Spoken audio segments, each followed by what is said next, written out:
afternoon, college football fans, and welcome to 3 and Out College Edition, right here on IA Sports Radio, your direct feed for all that is sports. Here we go! That's right. It's been quite the journey through this college football season so far. Taryn and I are back at it today to talk about all kinds of craziness. RCC goes head-to-head with Grossmont this week. We have the Battle of the Bell, of course. Golden West and OCC and plenty more games coming up there. NJCAA action. Who will do what this week? Highland should have a pretty good, interesting game this coming up week as well. Coming on over to the NAIA. We'll be getting, of course, into that top 25 today. And how about Kansas Wesleyan, y'all? 3 games this year where they hold a team under negative rushing yards. That is insane. Also, talking NCAA Division III. Some blowouts coming up, some beatdowns of the week, certainly, as Mount Union and Mariard and Baylor continue their push towards the top. Well, they already are there, but I think the Stag Bowl is inevitable. In Division 2, talk about the tippy top there as well, some upsets, and in the FCS, some interesting upsets to go ahead and talk about. And oh yeah, in Division 1 Single A, that's right, Penn State did it last week. Can they do it again? We shall see. You are tuned in live to 3 and Out College Edition, right here on IA Sports Radio, your direct feed for all that is sports. Welcome, football fans. Well, here we are, Taryn and I back at it. We just finished up 3 and Out College Edition, and now we're going to have some fun. I'm sorry, we finished up the defining moment. Here we are now, rocking and rolling on over to 3 and Out College Edition, and we're just going to jump right into this sucker, because this is this is quite the entertaining week. Taryn and I right now, we're busted up, looking at a couple stats, and first and foremost, I just have to bring this up, man. I saw this on Sunday Night Football, and it is freaking insane, okay? So, go on over. Please, this is worth some follows. Like, if you guys, like, for real, please, check them out, okay? They are the Kansas Wesleyan Coyotes, and they're in Salina, Kansas. Check them out, guys. You can give them a follow at KWU Coyotes, okay? This is insane. That's like I said, I saw this on Sunday Night Football a couple of days ago when the Steelers were absolutely destroying the Chargers. Sorry, Taryn. But it was during that game, I think. But this tweet is nuts, okay? It says, new KCAC records for, and I'm guessing that's their conference, points. They scored 90 freaking points. I mean, we're starting the entire show off with the beatdown of the week, okay? 90 freaking points, and they had a total of 793 yards. If that was in one game, that's insane. And apparently, it's the third negative rushing yards allowed by the Coyote D this season. Taryn, for real? For real. Those are pretty much Madden numbers. That's basically you going on Madden and playing on rookie mode or extreme rookie mode. Like, where is the other team? Like, seriously, that is insane. So, anyway, y'all, sorry, I know I always start the show. That was untraditional for me, but man, I just had to get right into the action. So, with that said, y'all, as I always say, man, big ups to the man above, our Lord and Savior Jesus Christ. That's right. Without him, nothing is possible. Of course, without all of you, we are not possible here at IA Sports Radio. Thank you so much for showing us love and tuning in each and every week, as you always do. We love y'all. Thank you so very much. And to introduce my co-host here, he, of course, is another diehard college football guy like myself and all-around sports dude. He is a contributor for The Pilot. And, of course, riding for for lacrosse as well. And he is host of Set Point here, a brand new volleyball show on IA Sports Radio. Ladies and gentlemen, welcoming the one, the only, Mr. Taryn Rodriguez. What's going on, Taryn? Hello, people. It is great to be back for another edition of 3 and Out College Edition. I'm so hyped for today's show. I can't contain my excitement. Yeah, because we have a funny joke coming up in a little bit. That's why. Okay, that's kind of mean, but it actually is kind of funny. I mean, it's not really a joke. It's just really funny based off of last week. So, anyway, we're going to start things off now in the Triple CAA, as we always do. Of course, over here in Cali, getting things going. So, from last week, they don't have the latest polls up from this week, but from last week, the latest polls were up from October 8th, and they were as follows. We had 25-21. Reedley. We had Fullerton and Mount San Jacinto tied at 23. Foothill and Sierra from 20-16. We had Laney, Citrus, Mount San Antonio, of course, Mount Sac, Chaffee, and Long Beach from 15-11. We have Cerritos, Fresno City, San Diego Mesa, Southwestern, and Shasta from 10-6. We'd have American River, El Camino, Butte, College of the Canyons, and Modesto on the current top, in the top 5 from last week. City College of San Francisco, Ventura, Saddleback, RCC was second, Riverside, and College of San Mateo. And this is all by points, guys, because I was like, how are we not first? I was all like mad because I'm biased with my team. But it's points. So total points right now, College of San Mateo has 269, and Riverside has 268. So it's by 1 point, but I'm not trying to say anything bad about San Mateo. I'm gonna say I love my Tigers. So it's all good though. They got their props to San Mateo. So anyway, let's go ahead and get on into this past week because it wasn't really. We talked about it kind of being like a bye week for a lot of teams. So nothing crazy. De Anza will defeat Los Medanos 25-14 at home. We have Foothill defeating, and they'll actually, let's see here, De Anza jumps to 2-2 on the season. Foothill will jump to 6-0 now on the season, man. 41-17 with their 41-17 victory over Gavilan. We have Cabrillo defeating Redwoods 21-14. Cabrillo now 4-1. Contra Costa will defeat San Jose 24-16. Of the record up for them. We have West LA jumping to 3-3 on the season, defeating LA Valley 48-0. COD, wow, look at that. LA Harbor gets their first victory of the season at 40-28 over COD. They will jump to 1-4 on the season. Monterey Peninsula will defeat Yuba City 36-9. Santa Ana, so hats off to Santa Ana over there in your neck of the woods. We have the Santa Ana defeating LA Southwest 36-31. They jumped to 2-3 on the season. Allen Hancock will defeat Antelope Valley 47-13, jumping to 3-2 on the season. And then Chaffee, look at this, they defeat Glendale 56-3 as they jump to 6-0 on the season. So how about that Santa Ana team, man? Yeah, they actually were in the same conference as Golden West and OCC and some of those other Saddleback and all those other schools, but then they kind of moved because they were going winless in conference play, which is kind of sad. But it's good to see Santa Ana College, the Dons getting back to their winning ways. Hopefully they can turn around. They have a solid football program. They certainly do. Is out there the Dons? Yeah, Santa Ana is known as the Dons. Okay, that's all that little dude looks like a little vaquero, or like a little dude with a hat. Like I see that logo right now. I never knew what they were, but okay. So coming up this week, though, Taryn, we got some good ones, man. And these are the ranked games, I believe. At least I'm looking at some of the ranked games. So, all right. So let's go ahead and get through it real quick. From last week, once again, we don't have the latest rankings up just yet. But really, they were currently 25. They were 4-1 on the season. They won last week, I think. So I'm pretty darn sure they're going to be playing this week. They're playing Gavilan this week, so they are there. They're playing. American River is playing Siskiyous this week on the road. Fresno City taking on San Joaquin Delta. And then here's a game we can stop on real quick, man, because you have personal ties to this. Orange Coast will be taking on Golden West. Excited for this one, man? I am very excited. Yeah, definitely excited. You want me to get into that a little later after you finish going down the list of games going on? You can jump on it right now if you want to. We got a little time. Okay, yeah. Let me tell you, I really want OCC to get that big breakout victory. I don't care what anyone says. OCC is going to get this dub. I really want them to, man.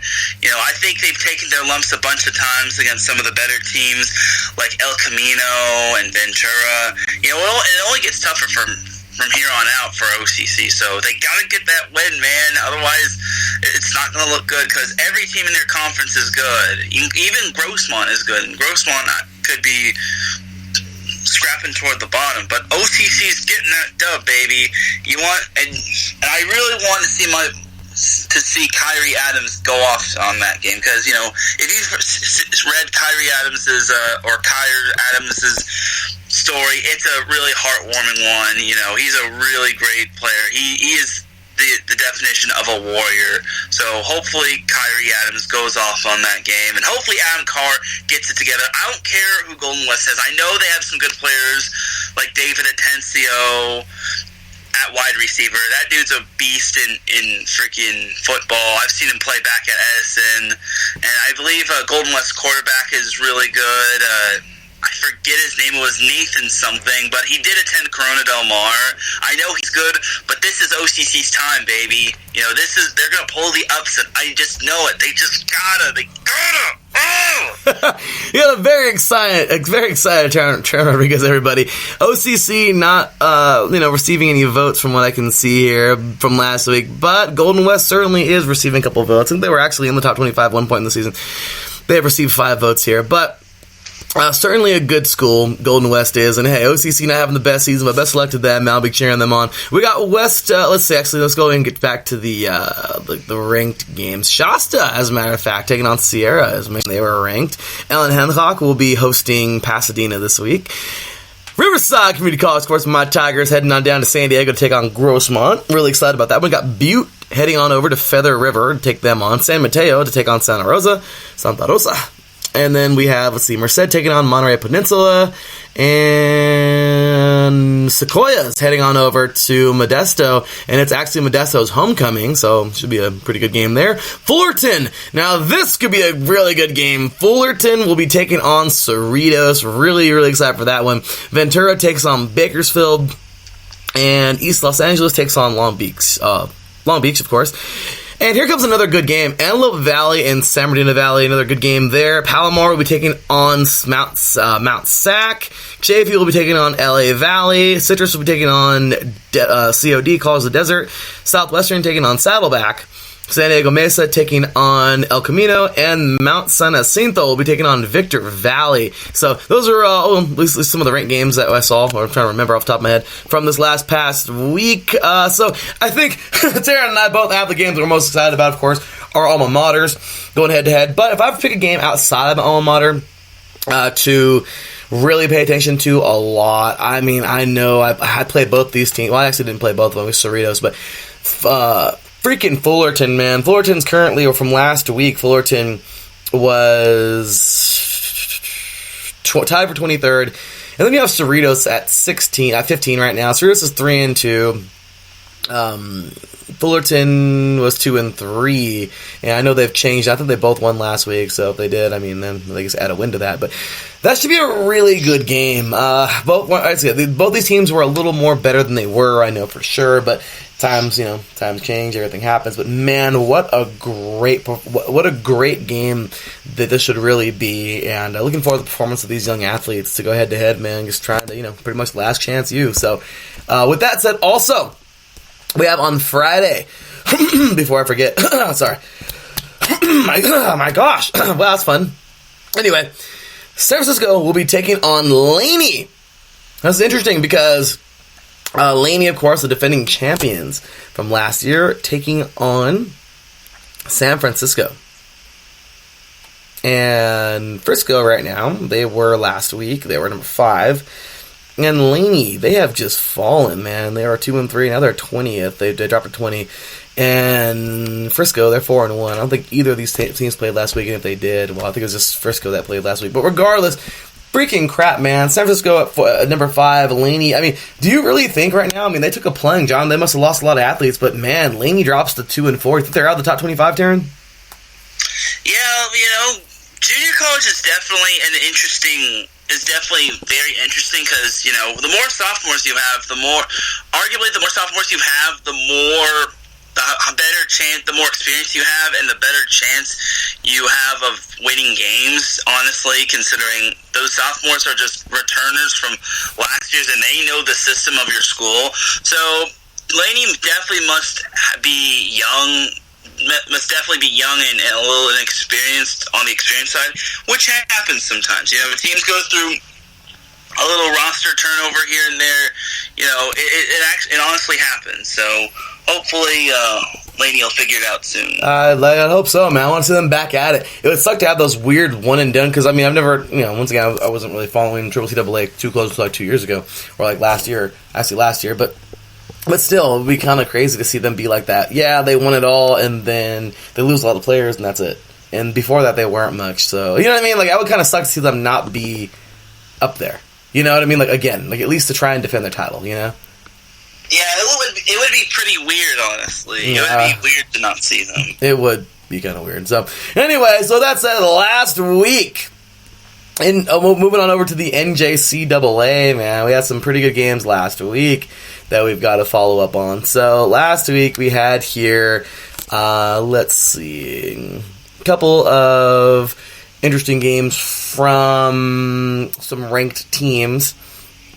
Snow got a nice victory over ASA Miami, 39-23. Let's see here. What's another? Oh, Hutchinson, man, putting it down on Coffeyville, 49-7. Hutchinson now 6-1 on the season. I don't know if Nassau is up there, but Nassau is 4-2 now after defeating DuPage, 37-34. Another ranked games, actually. Iowa Central defeats Dog City 39-21. So good game there. Rough go for Independence. I know this team, was the last chance U. Well, their last 2 seasons. Haven't seen the new season yet. But Independence now 3-3 on the season. They'll drop to Iowa Western 20-3. Iowa Western jumps to 4-3 now on the season. And let's see a couple more. I know we had some more. Oh, this was actually a pretty good game.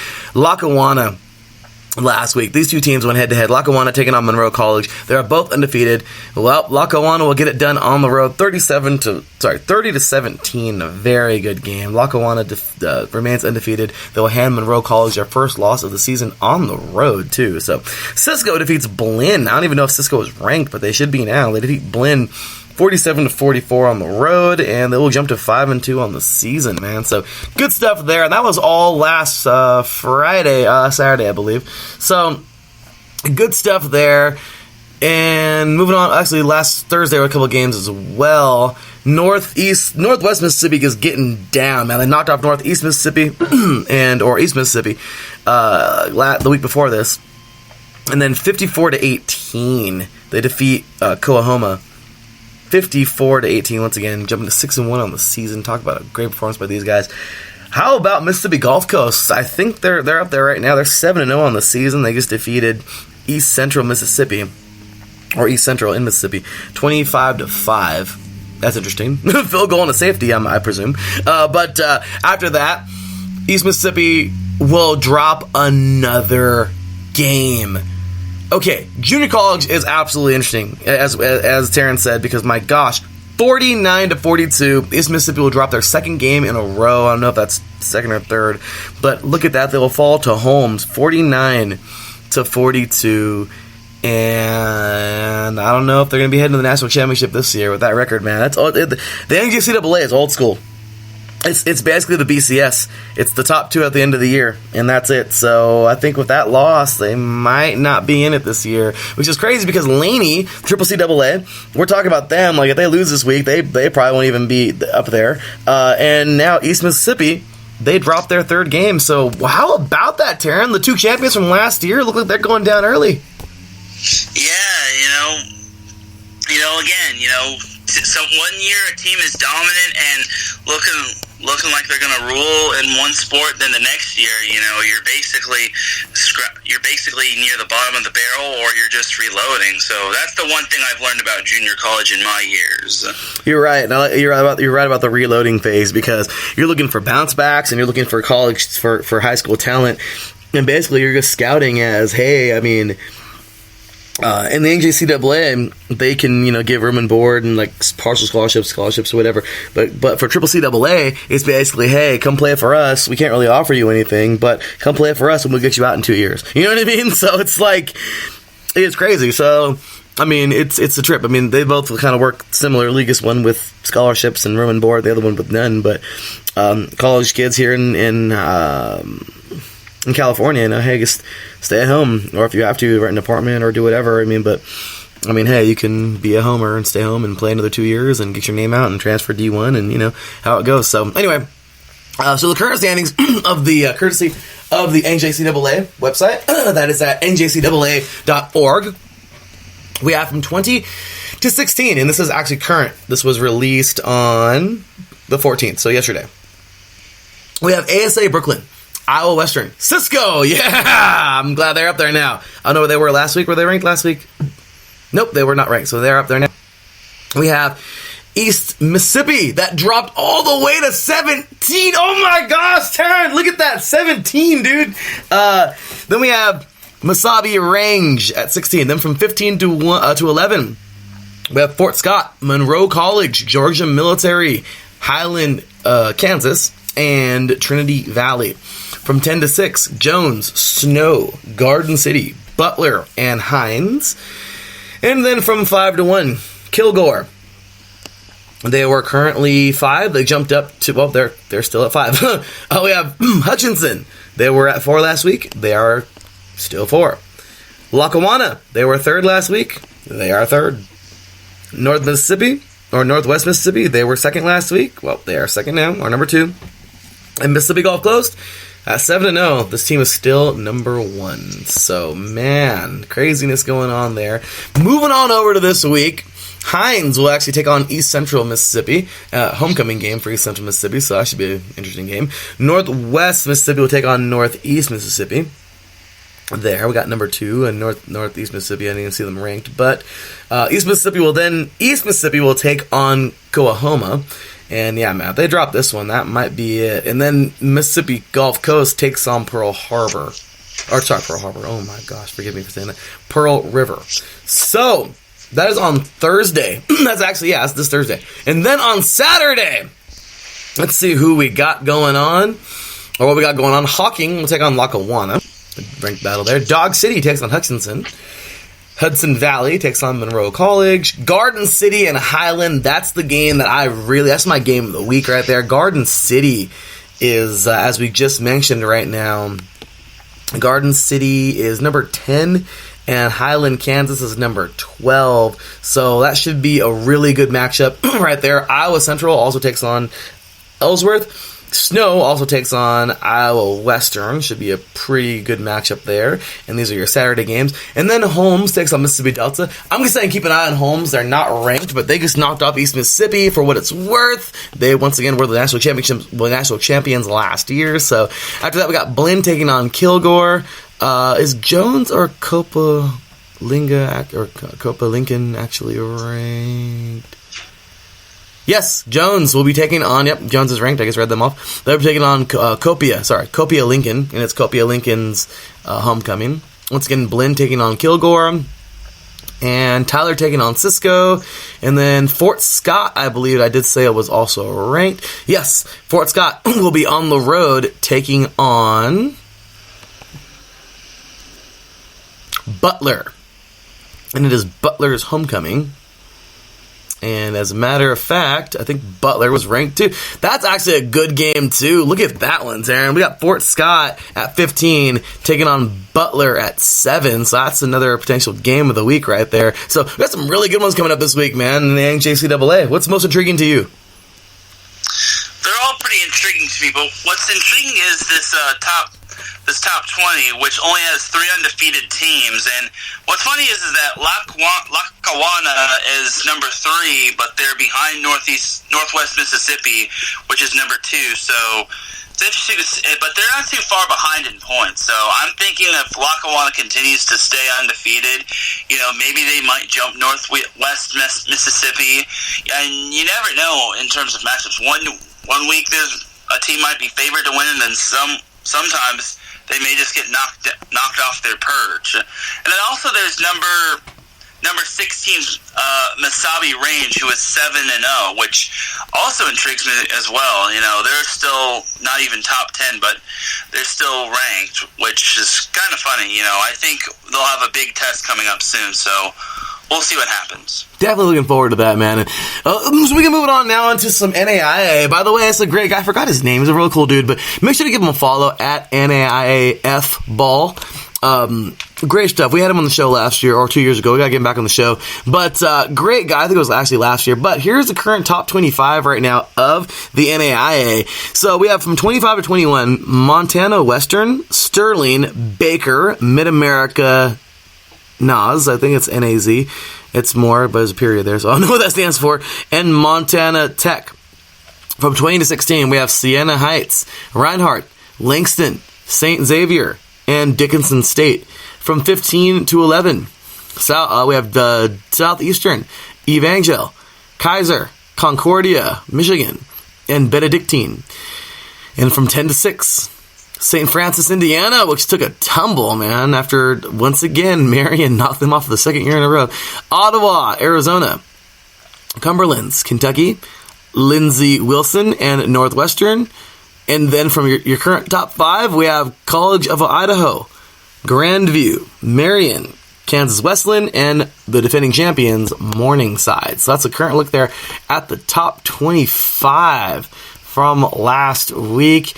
And let's just talk really quick about that. Man, I saw that on Monday Night Football, but Sunday Night Football, I think. Yeah, Sunday Night Football. But my gosh, Kansas Wesleyan, man, how about this performance? 3 on the season. They have 3 holding teams under negative rushing yards. 3 of them so far this season. I mean, how about that, man?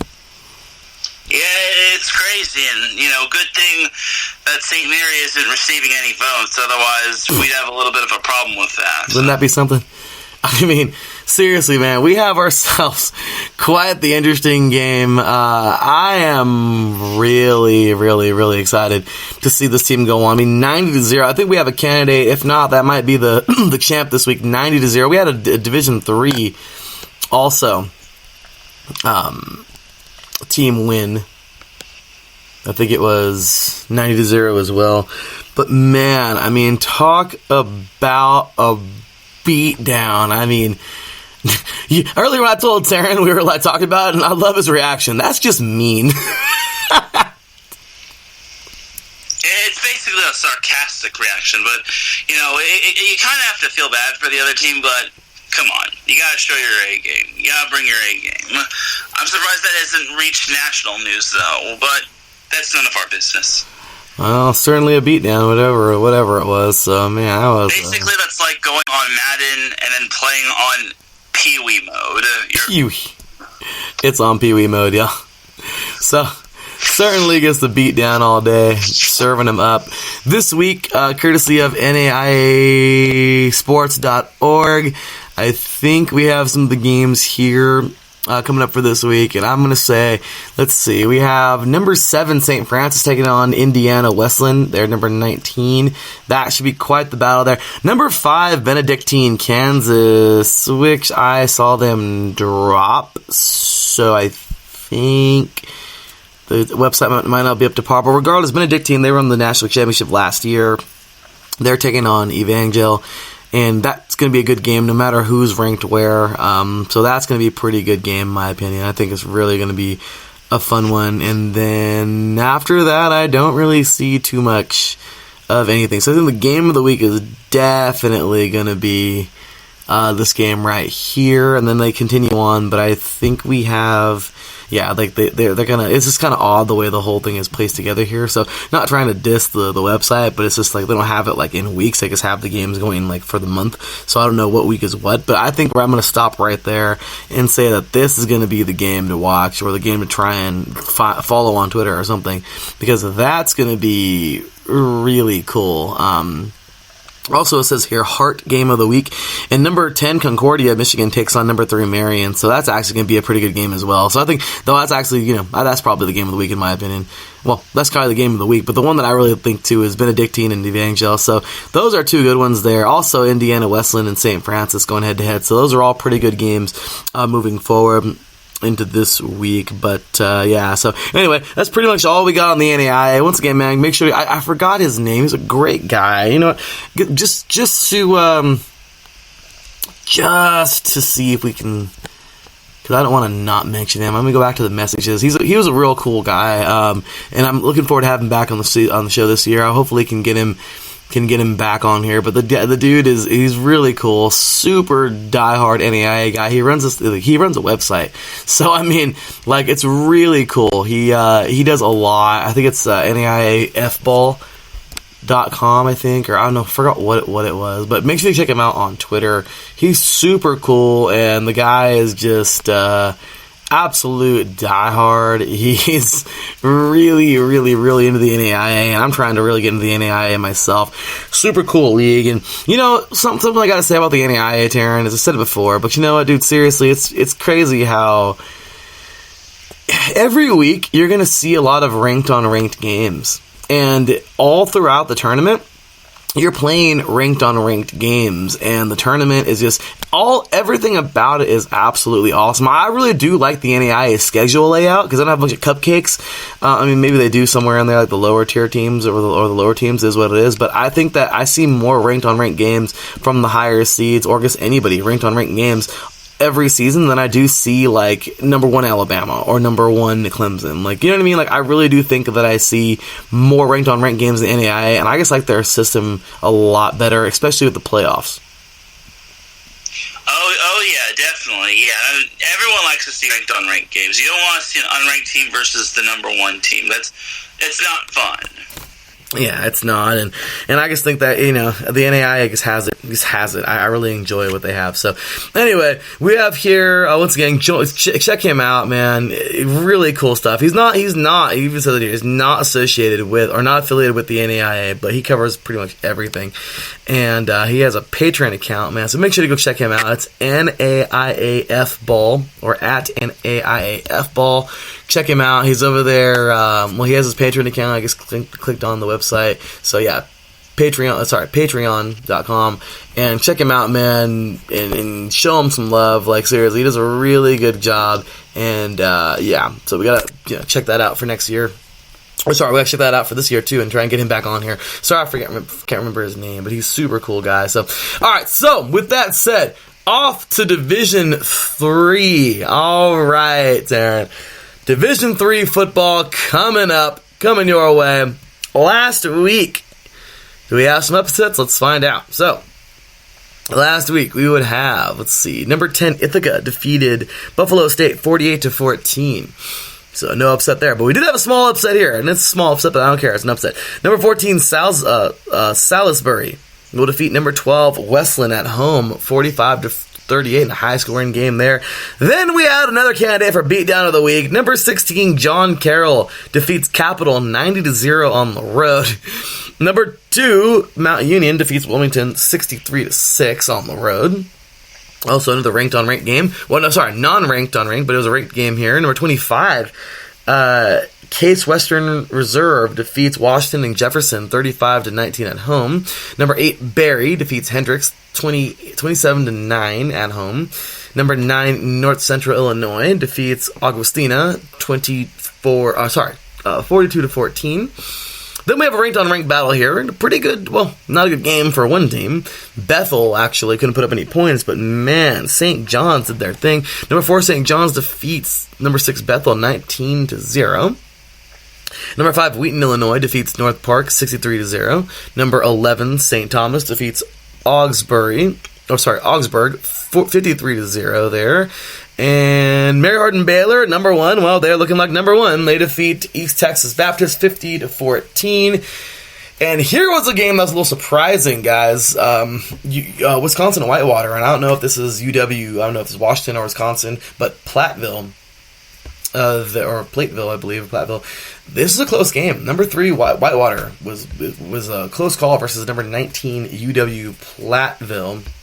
21-14, close game here. And I just want to see the box score real quick, because if this sucker was like a nail biter in the end, it was not. I don't think so. But anyway, really, it seemed to be a really good game. Whitewater won it in the fourth quarter with a touchdown. So look at that. First quarter, Whitewater leads 7-0. Next quarter, it's 14-14, or 14-7 at the half, Whitewater.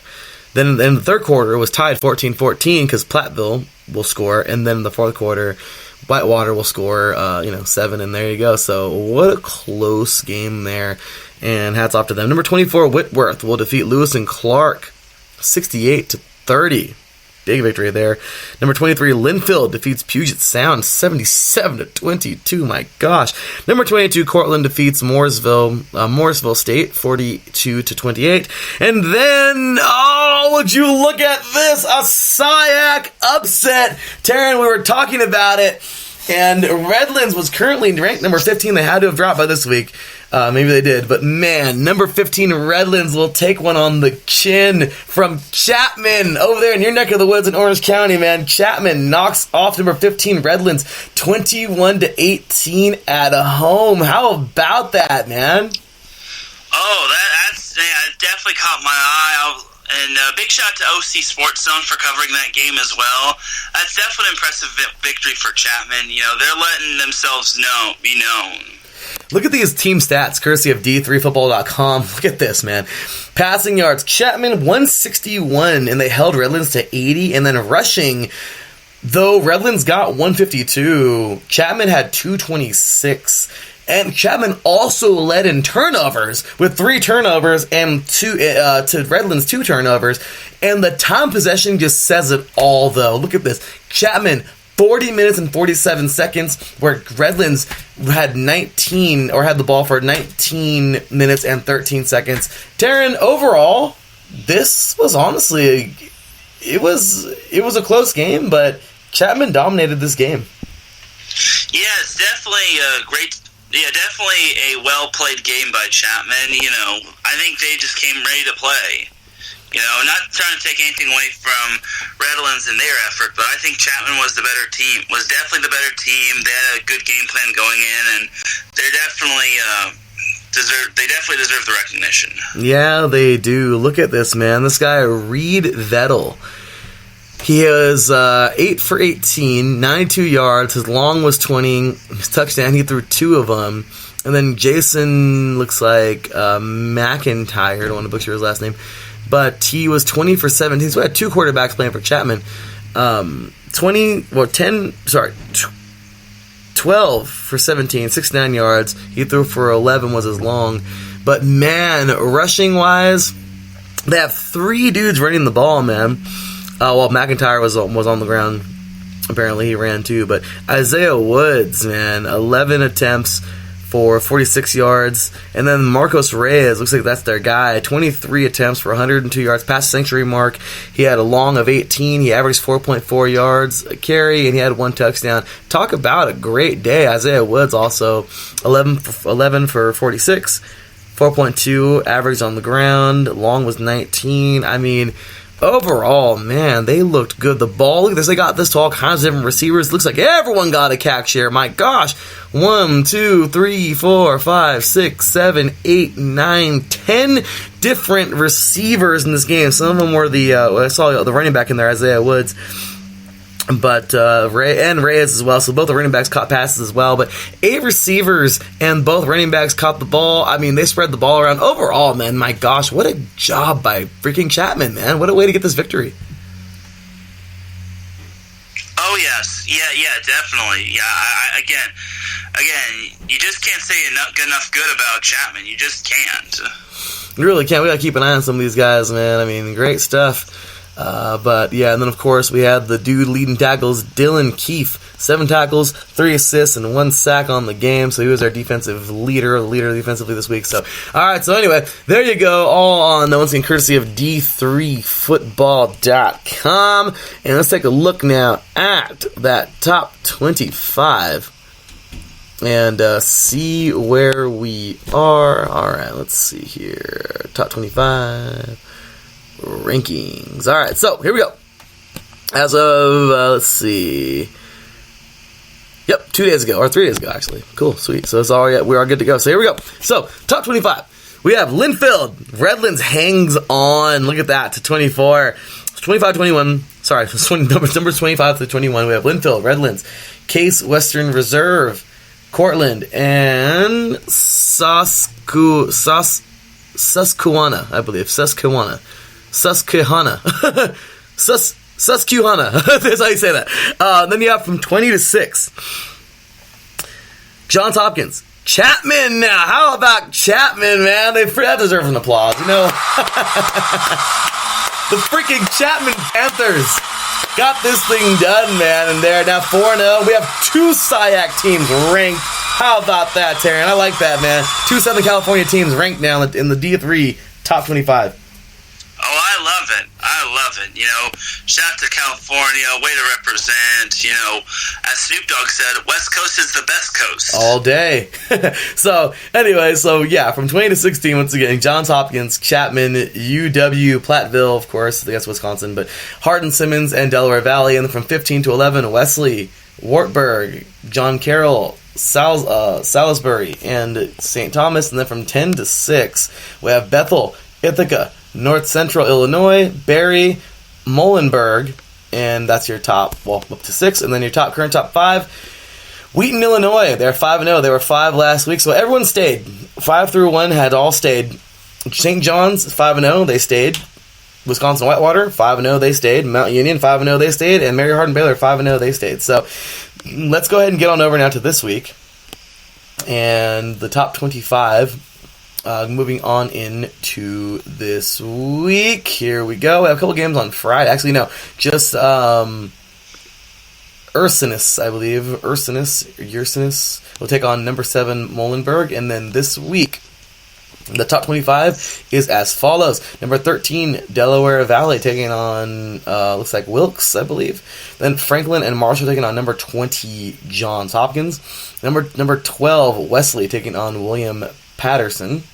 Hobart, which is where I think he's still a starter, Ali Marpet came from, playing for the Tampa Bay Buccaneers. We're taking on number 10, Ithaca. Rowan taking on number 14, Salisbury. Number 21, Susquehanna takes on Moravian, I believe. Alfred takes on number 22, Cortland. Number 25, Case Western Reserve takes on St. Vincent. Capital, oh my gosh. Taryn, Capital just got blown out 9-0, right? Oh, yeah. And, you know, you gotta feel bad for Capital considering they've had such an atrocious year. Oh, they're winless on the year, but more importantly, their losses have been so one-sided. Their first loss to Westminster of Pennsylvania, 66-7. Then Marietta, 44-7. Then Heidelberg, 55-6. Then Baldwin Wallace, 37-7. And then John Carroll kind of takes the cake and probably ate it too, 90-0. So hopefully it does get better for Capital. But, you know, they play Mount Union this week, and I'm seeing Mount Union. Oof! Mount Union is undefeated. Oh no! They're number 2, dude. Mount Union has been a juggernaut since like the early 90s. They eat teams for breakfast, dude. Capital is so going to have a long day. Oh my I really gosh. feel bad. I feel so bad for Capital right now. Oh no! Wow! Where's that Trine guy at? The one that voted for Trine last week? Just kidding. Well, the good news for Capital is that on November 2nd, they're going to face Otterbein, which is also winless currently. But their losses aren't as one-sided as Capital, so we'll see. Oh my gosh, Capital! That's not fair. Wow, they got Mount Union this week. Wow, yeah. So about that game. Anyway, I'm sorry, Capital. Yeah. It's nothing. We're not laughing at you. We're laughing with you. That's kind of messed up. So we have Ohio Northern taking on number 16 John Carroll. Bellhaven takes on number 17 Hardin Simmons. Number 9 North Central Illinois takes on Carroll. St. Olaf, I believe. Olaf will take on number 6 Bethel. Number 1 Mary Hardin Baylor will take on Southwestern. And number 3, Wisconsin Whitewater will take on UW Stevens Point. So I'm guessing that's another Wisconsin school, UW. I don't know. Could be any state with a W. Number 18, Wartburg will take on Simpson. Number 4, St. John's will take on number 11, St. Thomas. That's my favorite one so far of the week because that's a really close ranked battle. That should be a good one. UW Stout will take on number 19, UW Platteville. George Fox will take on number 24, Whitworth. Number 15, Redlands will take on Claremont Mudscripts in a SIAC battle there.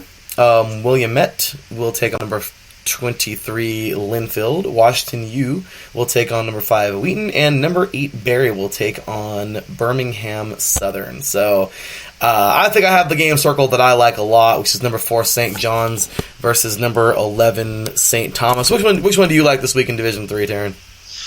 I like them all. Football is just one of those...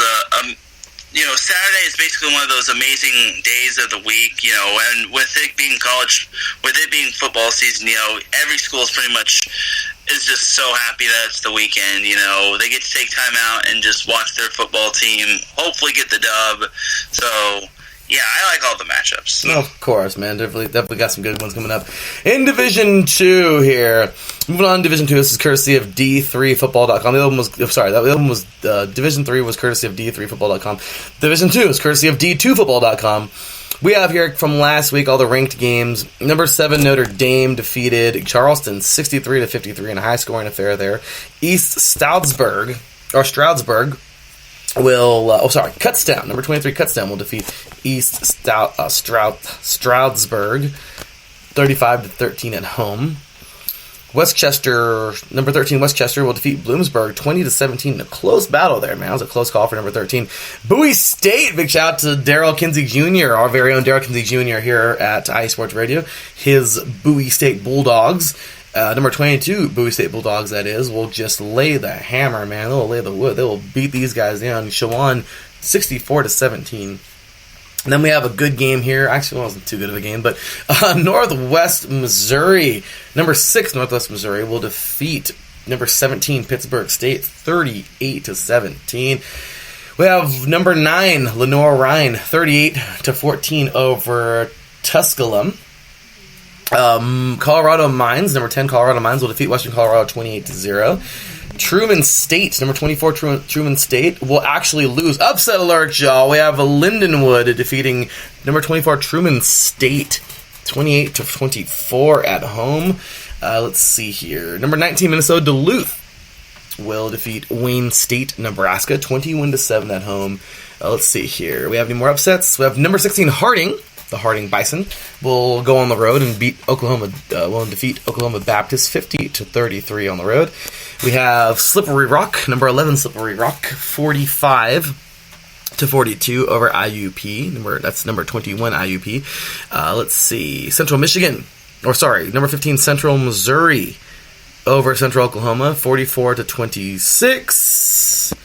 CSU Pueblo, number 12 CSU Pueblo will defeat New Mexico Highlands 31-14. Number 3 Minnesota State defeats Northern State 39-7. Number 4 Okshipa Baptist will defeat East Central 31-3. Number 8 Indianapolis will defeat Quincy 59-19. Number 2, Ferris State. Shout out to Miss Caitlin Seen. She was a local in the area of Ferris State. They will defeat Wayne State, Michigan, 59-13. Wingate, number 14, Wingate defeats Limestone, 34-3. The defending champions, number 1, Valdosta State will defeat Delta State, 34-13. Grand Valley, number 18, Grand Valley defeats Saginaw. Saginaw Valley, 35-28. Let's see here. The defending champions from 2 years ago. Well, the 2017 champions, that is, Texas A&M Commerce. Number 20 Texas A&M Commerce will defeat Midwestern State 54-28. And number 5 Tarleton State will defeat Eastern New Mexico 49-10. So, some good games right there. And let's just move it around into the rankings. Taryn, any comments on any of those games there, man? Oh, no, not really. Just, I'm looking at the rankings, I'm looking forward to the rankings. Alrighty. So, for the rankings right now, this is, I do not see the latest. The latest one I see is number 8. Oh, sorry, is from the 8th, so from last week. So I can just give you those really quick. But I actually have the rankings. It says rankings of October 14th, 2019. Oh, okay, well, there we go. We are good. Okay, cool. Yeah, freaking, let's see here. I'm on FCS.football. Oh, that is that's Division AA. Huh? Yes. That's not D2. That's FCS, man. So it's all good. Okay. That's coming up next. Yeah, this thing is all busted. It's all good, man. So, okay, so I'll just read those one from last week and 1 week to do the most current games. So, from 25-21, West Florida, Truman State, Kutztown, Bowie State, and Texas A&M Commerce. I don't see 21 in here. There must be a tie somewhere. Number 21, IUP. Sorry. And then Texas A&M Commerce 20. From 19-16, Minnesota Duluth, Grand Valley, Pittsburgh State, and Harding. From 15-11, we have Central Missouri, Wingate, West Chester, CSU Pueblo, Slippery Rock. From 10-6, Colorado School of Mines, Lenoir-Rhyne, Indianapolis, Notre Dame, and Northwest Missouri. And the current top 5, well, as from last week, Tarleton State, Ouachita Baptist, Minnesota State, Ferris State, and Valdosta State. So, anyway, let's go ahead and jump on in right now into this week now, the upcoming games. This should be pretty interesting. Hopefully we get some good ones this week, man. I'm looking forward to that. So, as of right now, the top 25. Take a look at those. And see if we get some good ones here, which I hope we do. And this is going to sound so crazy, but I don't see any. That is really weird. That is really weird. Yeah, look at that. That is something. Unless no top 25s played this week. Perhaps. Look at that. Look at that. So I do see some top 25s playing this week. Coming on up here. So you know what? It doesn't have them like written down or anything. So I'll just go ahead and go off the top of my head and try to remember as many. So we have Newberry. Oh, sorry, not Newberry. IUP taking on Clarion. We have Slippery Rock taking on Edinburgh this week. Let's see. West Chester takes on Shepherd. We also have. Let's just go down the list. Northwood takes on Ferris State. Grand Valley takes on Northern Michigan. Let's see. We can get some gems in here. I see some good ones. We can get some really good ones here. If I can remember off the top of my head all these top 25s. Yeah, I don't see any like major like hardcore ranked on ranked that I can remember. Maybe there is, my bad. But yeah, I don't see anything so far scrolling down the list that's just jumping out at me here. Yeah, Taryn, this is like a pretty dull week, unfortunately, in Division 2. That's a bummer. Still scrolling, and yeah, no, we should be doing this. Like, I should be doing this a lot more. Oh, it's kind of cool. We got an NAIA school playing Division 2 school. I know they actually do play each other, I'm sure. But Ed Waters takes on Miles. That's an NAIA and NCAA 2 clash right there. So that should be pretty cool. Oh, now here we go, Tara. And this is the one that jumps out at me all day long. Texas A&M Commerce taking on Tarleton State. That's going to be the battle. And just because it's Southern California, Simon Fraser will take on Azusa Pacific this week. But the one that gets me, man, has got to be Texas A&M Commerce and Tarleton State, man. We should think about those two games. Oh, that's definitely going to be a big matchup. You know, that was one of the matchups I had circled, and that's going to be a really good game. Really good game. It really is, man. So, anyway, that will be up to Division 2. Next up, we're going to take a look at the FCS and then go on into the FBS. But with that said, we'll take ourselves a little short break, and when we get back, well, we're going to jump on in to our next segment. Once again, you're listening to 3 and Out College Edition right here on IE Sports Radio, your direct feed for all that is sports. We'll be right back after this.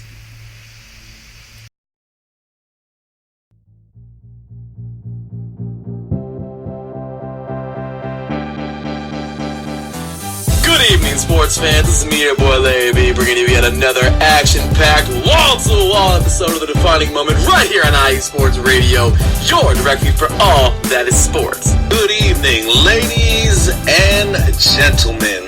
It's your boy Phil Robinson here at IE Sports Radio, taking this moment to welcome you to storm down the lane on the Fast Break Show with me and my man Phil Jones right now.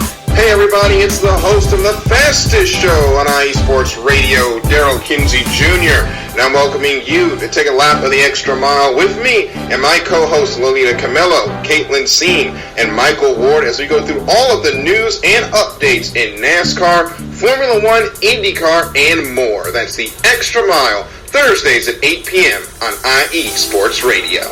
Hello, lovelies. Caitlin Seam here, host of Not What It Seems, where nothing is off limits and no sport is safe. On IE Sports Radio, your direct feed for all that is sports. Two Wheels Wednesday with Matt White, taking you inside the pit lane of British Superbike, World Superbike, and the big one, MotoGP.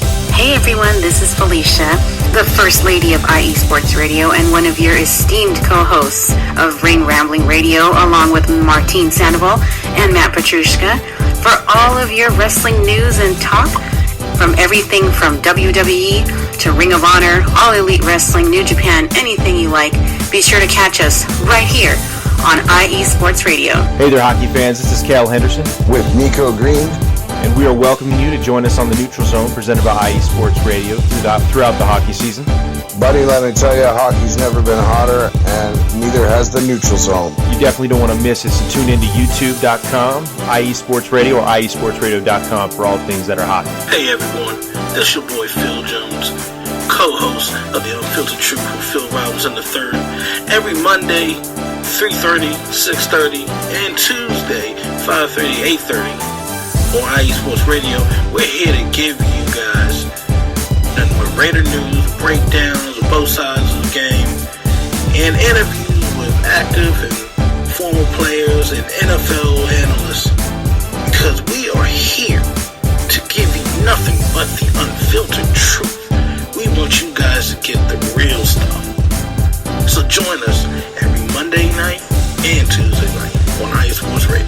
What's going on, football fans? This is me, your boy Larry, inviting you to join myself, Callum Reynolds, Mike Pat, and John Felipe for one of the most electrifying football shows you have ever heard. 3 and Out, right here on IE Sports Radio. Recap of the week before, a preview of what's to come, and of course, 3 hardcore head-to-head prime-time face-offs each week. You don't want to miss it. You love racing, and we love racing. So join myself, Lolita Camillo, with my co-hosts, Daryl Kinsey Jr., Caitlin C., and Michael Ward as we talk racing on the Extra Mile here every Thursday at 8 p.m. Eastern on the IE Sports Radio Network, your direct feed for all that is sports. Oh yeah, if you're a fan of professional wrestling, if you're a fan of WWE, if you're a fan of All Elite Wrestling, if you're a fan of the sport of professional wrestling, you're in the right place. Hello, I am the SoCal Saint, Martine Sandoval, coming to you live with Ring Rambling Radio, along with the First Lady of IE Sports Radio, Felicia, and my good brother, Matt Petrushka. It's Ring Rambling Radio, part of IE Sports Radio. Dig it! Hello and welcome to the Soccer Scoreboard Show with your host, Gabriel Montoya. This is the show for soccer, football fans, or whatever you call the beautiful game. Every week I tackle the latest and greatest news from around the soccer world, from the English Premier League to the World Cup to MLS, Liga MX, and more. You can listen to the Soccer Scoreboard Show and our lineup of fantastic guests every Friday at noon here on IE Sports Radio, your direct feed for all that is sports. Are you a big fan of baseball? Well, then join us every Tuesday on the International Empire Sports Radio Network. I'm your host, Brandon Buckingham. I have my co-host, Karen Rodriguez, and Blake Henley. Join me every week when we will discuss the latest in sports. See you then. What's up, IE Sports Radio family? This is John Felipe, one half of the Brothers Blue, coming to you Carolina.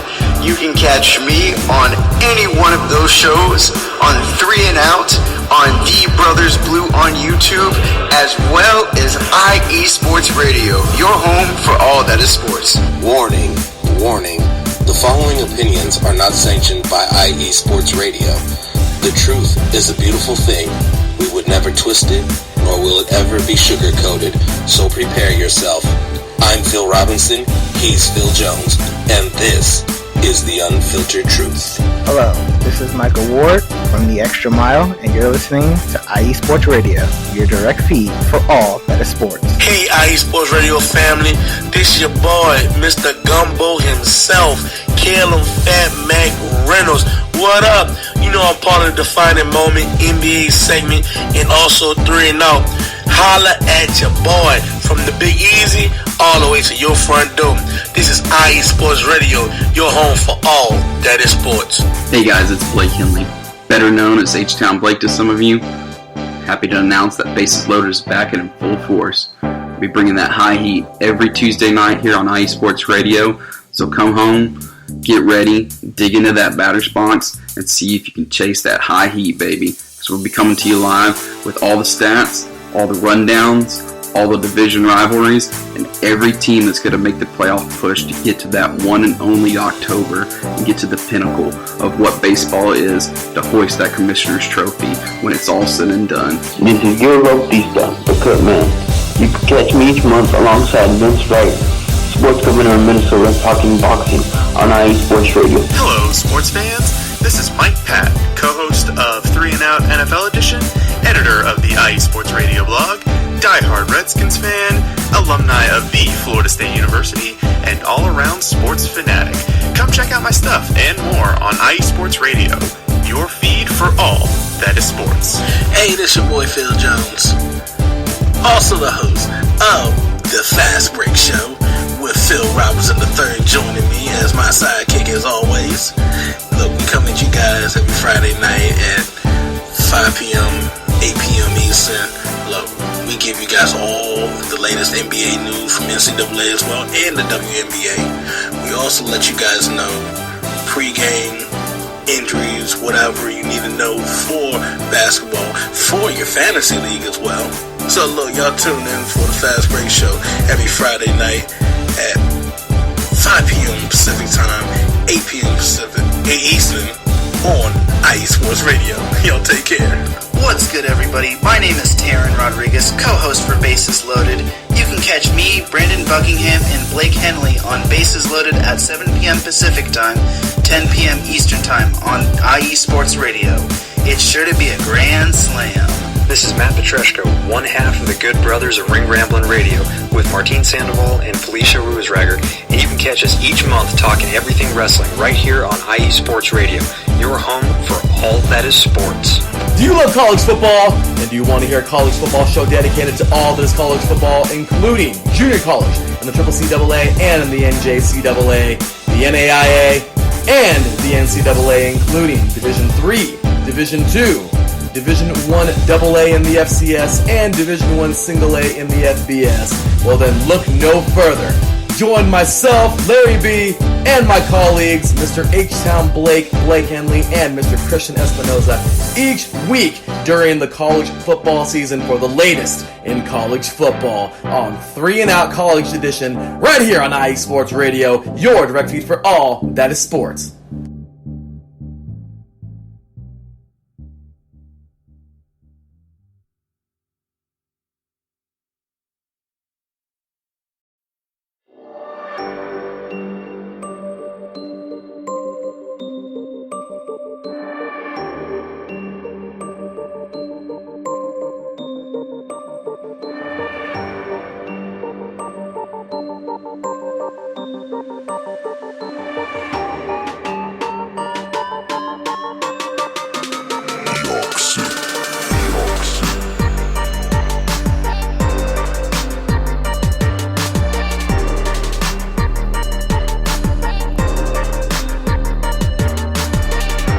From the home plate to the nets, the end zone to the finish line, here nothing is off limits and no sport is safe.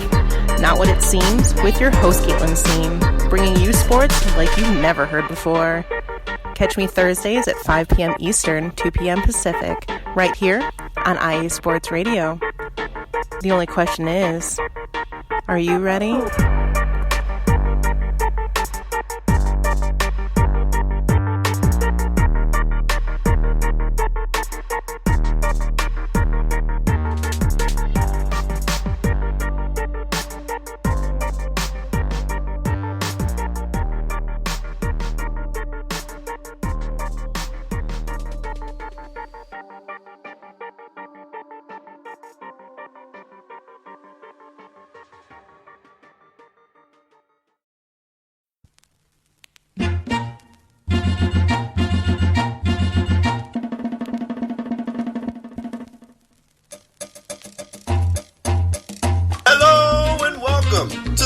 Scoreboard Show with your host, Gabriel Montoya. This is the show for soccer, football fans, or whatever you call the beautiful game. Every week, I tackle the latest and greatest news from around the soccer world. From the English Premier League, to the World Cup, to MLS, Liga MX, and more. You can listen to the Soccer Scoreboard Show and our lineup of fantastic guests every Friday at noon here on IE Sports Radio, your direct feed for all that is sports.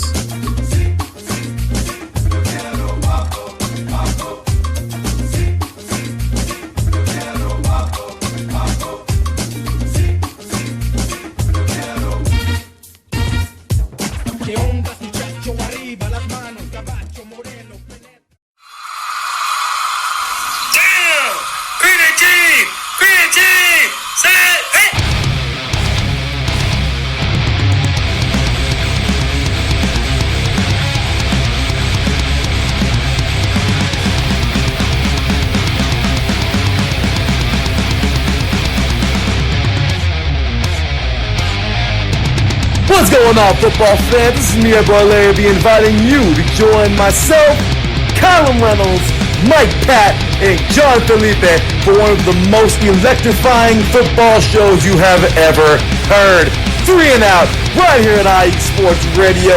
Recap of the week before, a preview of what's to come, and of course, 3 hardcore head-to-head prime-time face-offs each week. You don't want to miss it.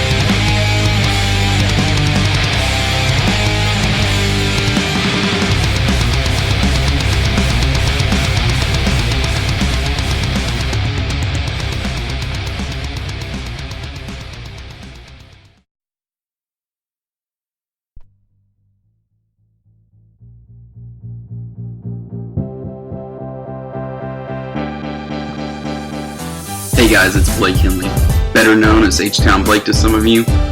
Happy to announce that Bases Loaded is back in full force. We'll be bringing that high heat every Tuesday night here on IE Sports Radio. So come home, get ready, dig into that batter's box, and see if you can chase that high heat, baby. So we'll be coming to you live with all the stats, all the rundowns, all the division rivalries, and every team that's going to make the playoff push to get to that one and only October and get to the pinnacle of what baseball is, to hoist that Commissioner's Trophy when it's all said and done.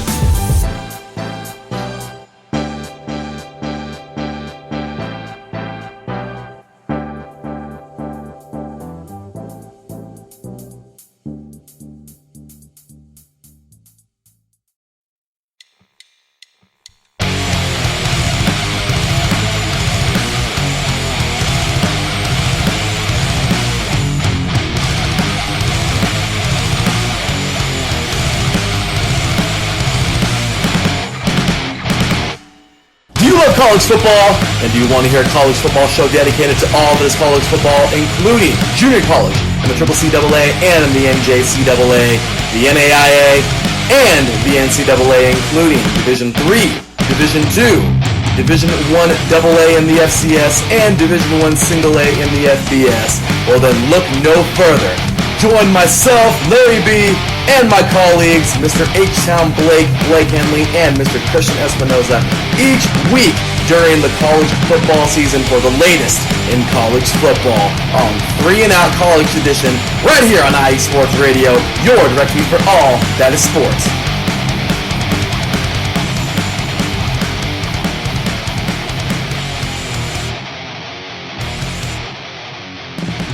Welcome back, college football fans. Well, here we go, y'all.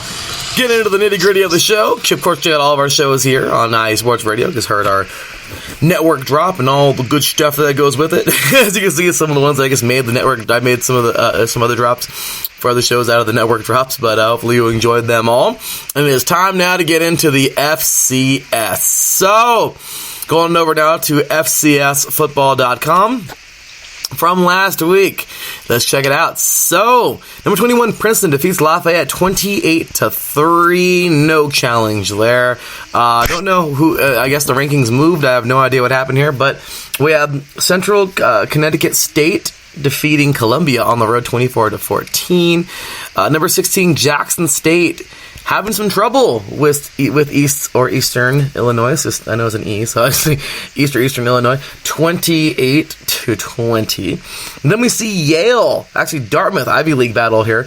Dartmouth over Yale, 42-10. Number 2, James Madison. It's a really good game right here, man. Villanova gave the Wildcats gave the Dukes all they could handle. I mean, for the most part, 38-24, but a really good game here. By James Madison, and really good game by Villanova too. You know, taking number 2 to a good game like that, man. Certainly a good game. Next up, we have number 15, Delaware. This was something else because Delaware looked nothing like number 15, Elon, and this right here says so much. Hats off to Elon, y'all. Elon defeats number 15 Delaware 42-7. Total beatdown and big game for Elon, man. So that's like one of the upsets of the week if we don't see a bigger one than that. Number 1, North Dakota State defeats number 14, Northern Iowa, 46-14. Let's see here. Another upset, Austin Peay defeats number 20, Southeast Missouri State, 28-24. Then we have number 7, Kennesaw State, 45 to Charleston Southern. 45-23 over Charleston Southern. Another upset here, Sacramento State, man, getting it done over number 6, Montana State on the road, 34-21. Let's see if we have any more upset specials for y'all coming up here, because we've certainly had a lot so far. Number 12, Nichols will defeat Northwestern State 45-35. Another upset, Albany defeats number 9, Towson. How about this one? 38-21 on the road. That's not easy to do, to upset somebody, especially on the road. So hats off to them, man. Hats off to Albany. Big victory there. Next up, we have number 16, Central Arkansas defeating McNeese 40-31.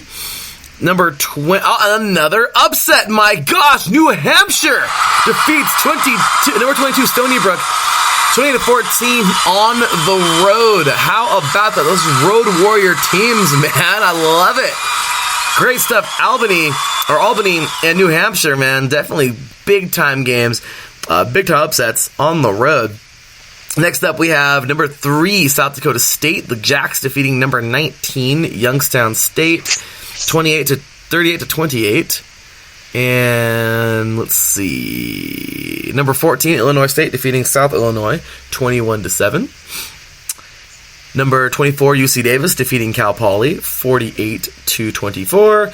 And lastly, Southern Utah, or number 4, Weber State defeats Southern Utah 29-14. So those were all the scores from this last week. But how about those upsets, man? Taryn, man, tell me about that. How many crazy upsets? Those upsets are really good, and you know, like you and I once said, they are the upset special, and those upset specials are delicious. Aren't they? Oh, they are so delicious. I love it, man. So let's get on into the top 25 now, once again, courtesy of FCSfootball.com. So we have from 25 to 21. We have Central Connecticut State, Delaware, I guess, taking the plunge, man. They were 15 last week. Now they fell at 24. UC Davis, New Hampshire, and Dartmouth. From 20 to 16, we have Austin Peay, I believe, how you say it. Youngstown State, Towson, Princeton, and Jacksonville State. From 15 to 11, Sacramento State, UNI. Central Arkansas, Montana State, and Illinois State. And from 10 to 6, North Carolina A&T, Nichols, Furman, Villanova, and Kennesaw State. And then the current top 5, we have Montana, which was currently was number 8 last week. They're now number 5. Weber State, they were 4 last week. Well, 4 through 1 stayed. So Montana at 5-1. So Kennesaw State's at 5-1. Montana's at 5-1. Weber State's at 5-1. South Dakota State is at 5-1. James Madison at 6-1, and then we have North Dakota State at 6-0. So there you have it. Those are your current leaders. Well, the current top 25. And let's go ahead and get on into this week's top 25 action. And I'm just gonna go ranked on ranked for this week. So we have number 22 New Hampshire taking on Delaware. Number 22 New Hampshire is 4-2, and number 24 New Hampshire is currently 3-3. See if we have any more ranked on ranked. Don't seem to see any, and that is going to be it. Actually, no, we got one right here on the very bottom. Number 5, Montana at 5-1, taking on number 15, Sacramento State at 4-2. Sacramento State, of course, coming off a pretty big win there. So this is pretty interesting. So what do you think here, man? I mean, what do you think? We got, once again, New Hampshire, number 23, taking on number 24, Delaware. How you like that game, man? What you think? I'm definitely looking forward to that game. You know, one team might get bounced out of the top 25 while the other will stay. So we'll see how it goes on that one. Yeah, and then the next one, this is exciting. Number 5, Montana, taking on number 15, Sacramento State. And like I said, we just talked about Sac State, man. This is a good team. This past week, they weren't even ranked. They upset number 6, Montana State, the Bobcats. And here they are now. They must be in the same conference. I think it's the Big Sky. Here they are now taking on, which is even crazier, here they are now taking on Montana. So they just knocked off the Bobcats, who were ranked high. They were number 6 on the road, I think. And now here they are at home. Was it on the road? I just want to see that really quick. Was it on the road? It was on the road, Montana State. And here they are now at home taking on Montana, and they are now ranked 15. They went from no rank to 15. Okay, that's huge already, because they defeated number 6, and now they got number 5 coming to them, and it's the rival of the team that they just beat. How crazy is that? It's pretty crazy. Well, who you got for this game, man? What you think?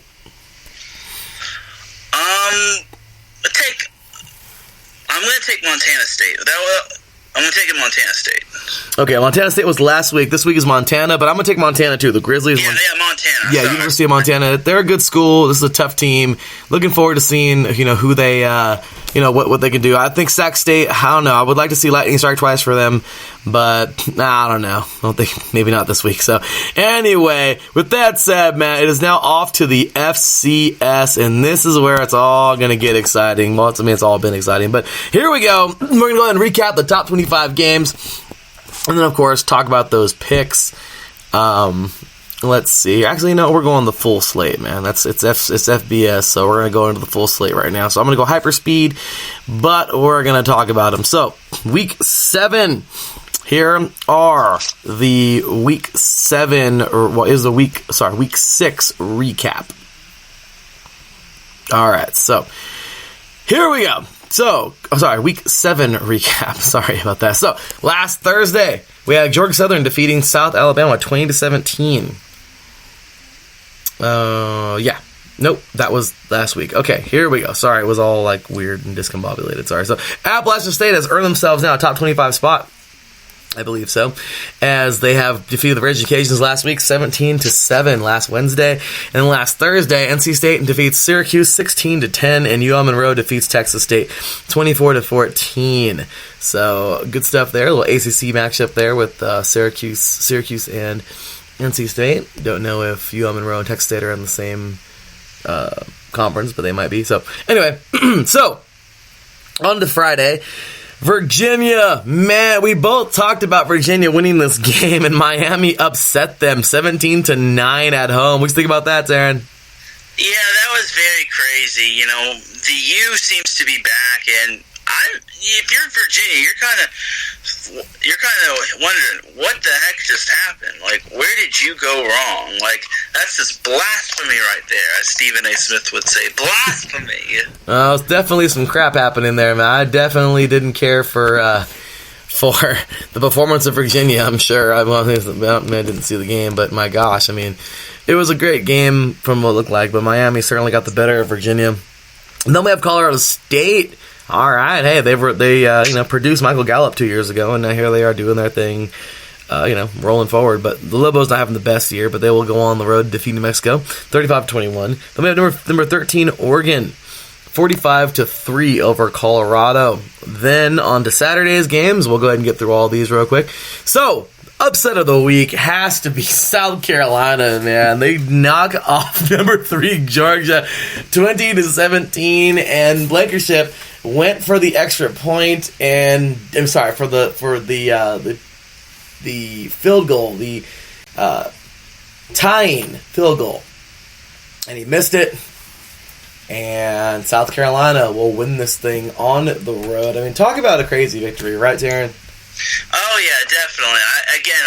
As I said on Twitter, I only wish Paul, the Minnesota Vikings play-by-play announcer, was calling that game, because he definitely would have gone ballistic, just like he did in that one game where the Vikings lost off of a missed field goal from Blair Walsh against the Seattle Seahawks back in the NFC divisional round. Yeah. If you know what that clip is, then you get a free cookie. I gotta check that out, man. That's pretty funny. I'll send it to you. Don't worry. But thanks, man. But look at this. Well, I got some early news here. This is crazy. This is for tomorrow's show on 3 and Out, but current courtesy of Ian Rappaport at Rap Sheet on Twitter, the Rams have traded corner Marcus Peters to the Ravens. How about that? No, that's interesting. Very interesting, because I think Peters is one of their bright spots. So. He is. I'm not quite sure what's happening. I don't know if they're starting to go into rebuild mode or something like that. I don't know what did they trade him for, but maybe they feel they can, get some more value at the first rounder. I don't know if that's what they got for him, but I'll tell you what, that is that Ravens defense looks scary now. Really scary. Does. It really does. And it's clear packaging with Marcus Peters, because you know what you're getting with him. The Ravens know what they're getting with this guy. And I'm really interested now to see what the heck they gave up. I want to see what the Rams gave up, because if it's a pick, I mean, that's worth it. But if it was like a low pick, I don't know, or a player, I don't know. We'll see. I didn't see anything player here, but I'll keep you more updated as the show goes on. But look at that. That's an interesting pick there. So interesting trade. So anyway, I'll just go ahead and, like I said, roll through these as fast as possible. So once again, actually a couple of these we can kind of just sit on for a couple seconds. Number 6 Oklahoma defeated number 11 Texas 34-27. And really, you can't say anything more, Taryn. This was just a really good performance from Oklahoma. The score is honestly not what the whole game was, because Oklahoma, I think, really got the better. Jalen Hurts, 16 for 28, 235 yards, 3 touchdowns. He did throw a pick, but dude, he even led in rushing. He had 17 carries, 131 yards, 1 touchdown. And Lamb was the leading reception. He went over the sanctuary mark with 171 yards, 10 receptions, and 3 touchdowns. Overall, man, I mean, Ellinger didn't have a bad day. 26 for 38 and 210 yards, but no touchdowns. Neither their top rusher or their top receiver went over the sanctuary mark. Overall, man, Oklahoma really, I think, won this game a lot more than what it looked like on the scoreboard. Oh, yeah, for sure. And Jalen Hurts continues to be dominant, despite those numbers not being as great as I thought they would be. But, you got to give it up for the Boomer Sooners. It's just quite amazing. And Jalen Hurts, if he plans to, he definitely better go to the NFL next year. I definitely see him being a top draft pick for any team that needs a quarterback, like the Dolphins and maybe the Steelers. Well, they don't have a first rounder, so who knows though? Oh, they don't. But I could still see him being a first round pick. The Steelers have a first round pick? Jalen Hurts. I could see him being a first-round pick. This is the Steelers don't have a first-round pick? No, the Steelers don't have a first-round pick. That's what I was told. That sucks. Well, yeah, but wherever he goes, he'll shine. So, next up, number 16, Michigan was on the ropes versus Illinois. They found a way to win 42-25. But seriously, dude, how much longer is this going to happen? How much more are we going to sit here and be like, oh, yeah, Michigan almost lost. Oh, yeah, Michigan almost lost. Hey, Michigan almost lost. Hey, Michigan almost lost. Oh, nope, they lost. Oh, Michigan lost. I mean, seriously, dude, something's got to give, man. Yeah, it's becoming really old, you know. When Michigan plays a real team, hint, hint, going forward, you know, we're not going to be seeing this whole, is Michigan going to lose? They are going to lose. And then eventually Michigan will run Jim Harbaugh out of Michigan and back to the NFL he goes. I don't know if he's going back to the NFL. After this stint in Michigan, I don't know. Nothing bad to say about the guy. Will not back somebody whatsoever, but I don't know, dude. I don't know. Maybe an assistant, but I don't think he'll be a head coach anytime with the in the NFL. I'm just saying, man. I don't know. It's been a rough go, and Michigan. It's incredible to think of how many great players they produced. Devin Bush, okay. You have really good athletes come out of this place, and it's like, okay, how come like they weren't in the national championship top? You know what I mean? Like they weren't. I don't know. Like they're just not. I don't know. I guess think Michigan needs to. I don't know the direction they're going. I have no idea, but this is getting weird. Like they're starting to really almost lose games they shouldn't be losing. I don't know. It's just a lot. So whatever. Anyway, next up we have. This one, Taryn had to tag me in, man. But Temple pulled this thing off, man. The Temple Owls will defeat number 23 Memphis in their really cool uniforms. Gosh darn it. Temple will go to 5-1 on the season, and they will hand Memphis their first loss of the season. And it was just a tough go. No last minute anything. Memphis scored with 9 minutes to go in the game, or a little over 9 minutes to go in the game. I guess all right now on the ESPN Score Center app. And Temple pulled it off. Their defense held. So what do you think, Taryn? Yeah, I was following Evan Barnes' tweets on Twitter. You know, he was big shout out to Evan Barnes, who's covering the Memphis Tigers in their really cool uniforms. He also covered a lot of California sports back in the prep days. But, I was following Barnes' tweets, and, I was looking at that score. I'm like, wait a minute, this isn't right. Is Temple better than we expected? And then it looked like Memphis was going to make a comeback, but then Temple just slammed the door on them, got the stops needed, and Memphis eventually just couldn't recover. So I told you that Temple might be a little under the radar because they were 4-1. I kind of overlooked, you and I think kind of overlooked that, and we kind of looked at Memphis being undefeated, but I think Temple might be under the radar with how they've piled up a bunch of victories. 5 victories. They're almost bowl eligible. They play SMU, which we're going to get into that a little later, but they've got some decent wins. They even upset Maryland, so if eventually Temple's knocking on that door, and if they manage to win this week, we could see them in the top 25. I'd love to see that. You know what? I think teams who are deserving to be there should freaking be there. So, next up, Purdue just backhands Maryland, dude. Maryland started out the season so good, and Purdue, they weren't looking so great. Yeah, I think you even picked them, man. 40-14. They just literally beat down the Terps.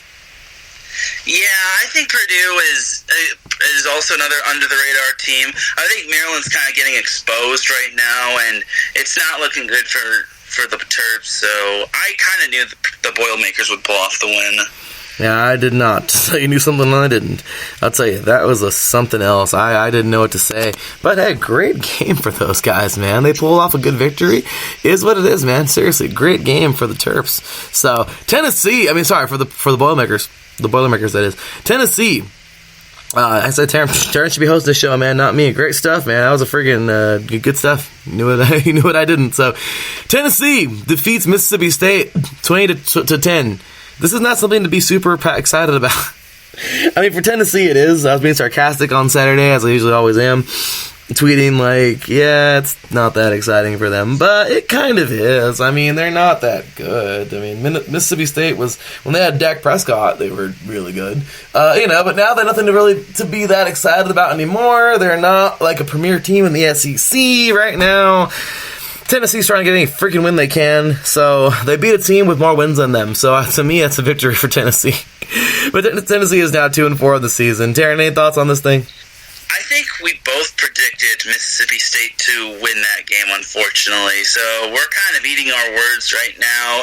But yeah, for Tennessee and the Vols, good for them. Good for them on getting the dub, and try to make your home getting the dub at home in front of your fans. You definitely got to put on for your city. So hats off to them. Absolutely. Indiana gets desolate with Rutgers, man. 35-0. The woes continue for the Scarlet Knights. Miami of Ohio, they also get put away. Western Michigan, 38-16. Bowling Green just smacks around Toledo. Well, it didn't smack around, but Bowling Green defeats Toledo, 20-7. Duke will defeat Georgia Tech, 41-23. Ball State defeats East Michigan, 29-23 on the road. Marshall defeats Old Dominion 31-17 at home. Central Michigan, the Chippewas defeat the Aggies of New Mexico State 42-28 at home. And here's a game that we could stop on real quick because seriously, we knew this was going to happen. I mean, I'm not going to hate on them, but at the same exact time, it's like kind of like we told you so, and I can't stand being the I told you guy, but this is just kind of what we knew would happen. Alabama, at least I knew it would happen. I'm impressed. Texas A&M put up 28 points on them. Well, maybe not because they're a good team, but here's what isn't impressive.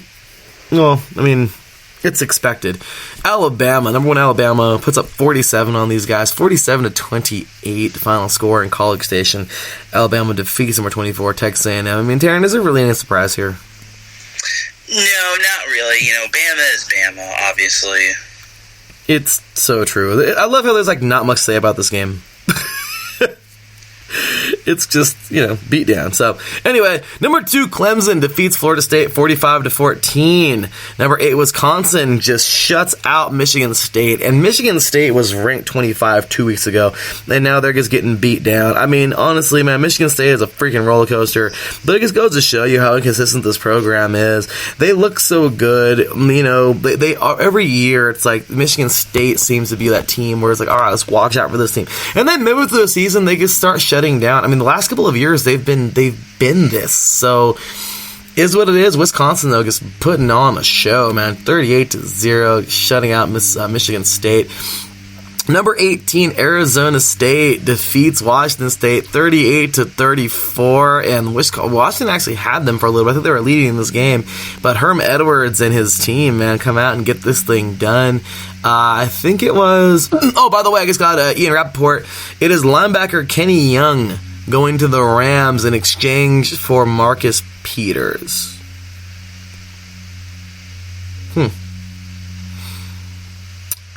Don't know what to say about that. I mean, do they really need a linebacker that bad in St. Louis, in Los Angeles? Like I don't know.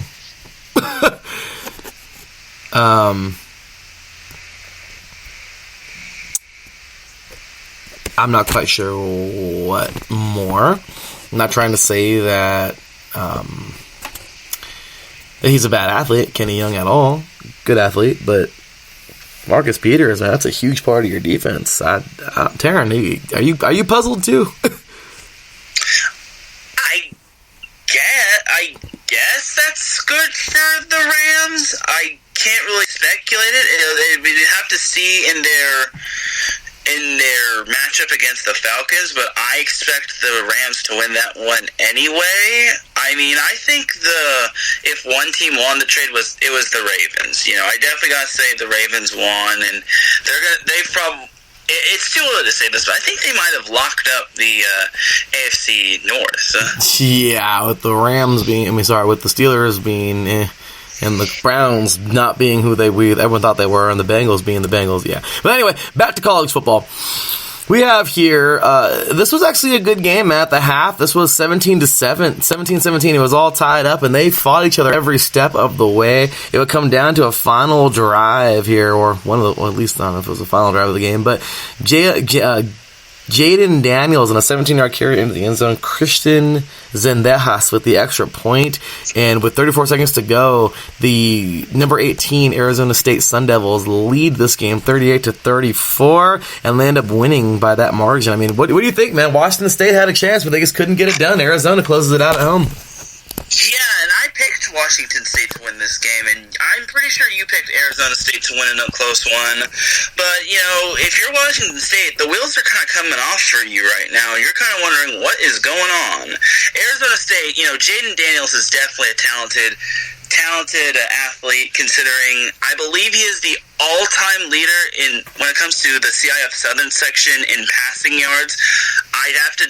I'm almost certain that's the record he holds. But yeah, Jaden Daniels coming from Cajon and San Bernardino is definitely a talented quarterback. You can't argue with his gameplay. He is just phenomenal, and he has taken this Arizona State team by storm, or in this case, by sunlight. Or by maelstrom. That's right. I remember you had said that, yeah, he is from the Inland Empire. And I was like, oh, dude, I'm all for that. And I picked him. And wouldn't you know it, man? He led this team. That's awesome. His game-winning touchdown, too. That is awesome, man. So, big ups to Jaden Daniels. Next up, number 25, Cincinnati defeats Houston 38-23. And they're just moving up the ranks. I'm loving it. USF. Dude, we both picked BYU last week, and USF pulled it off 27-23. How you like that?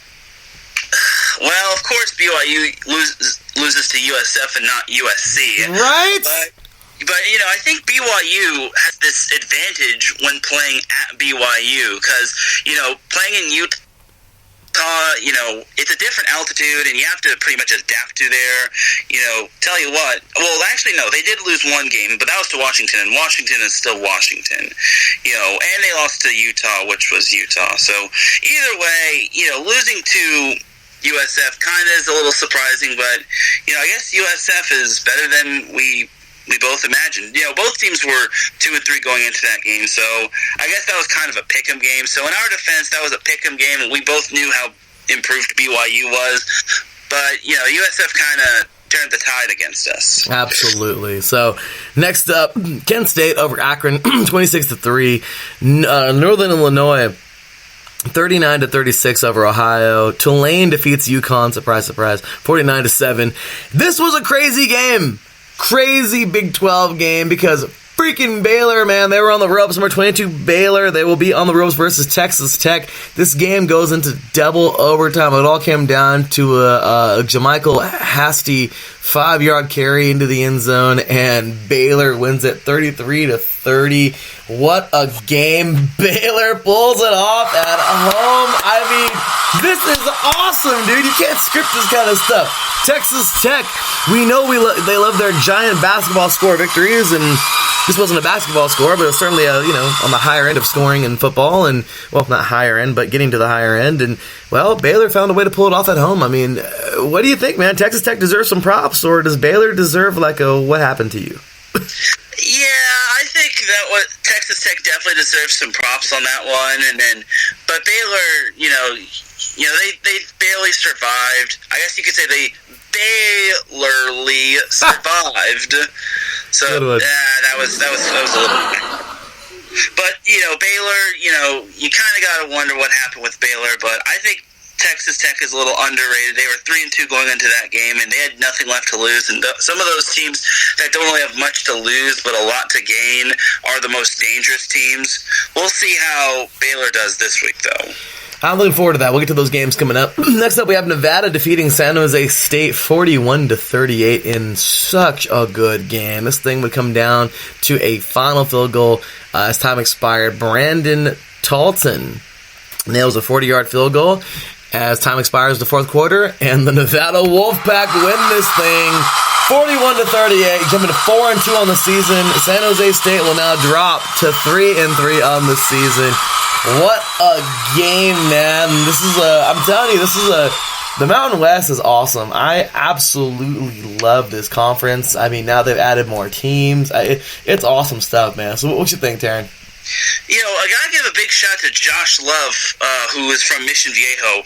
even though San Jose State lost, 405 yards with 3 touchdowns, that's crazy. But a big red flag for San Jose State was their rushing yards. Only 23, their leading rusher was Nick Nash, who had 23 yards. And Nick Nash is another Orange County product coming from Woodbridge.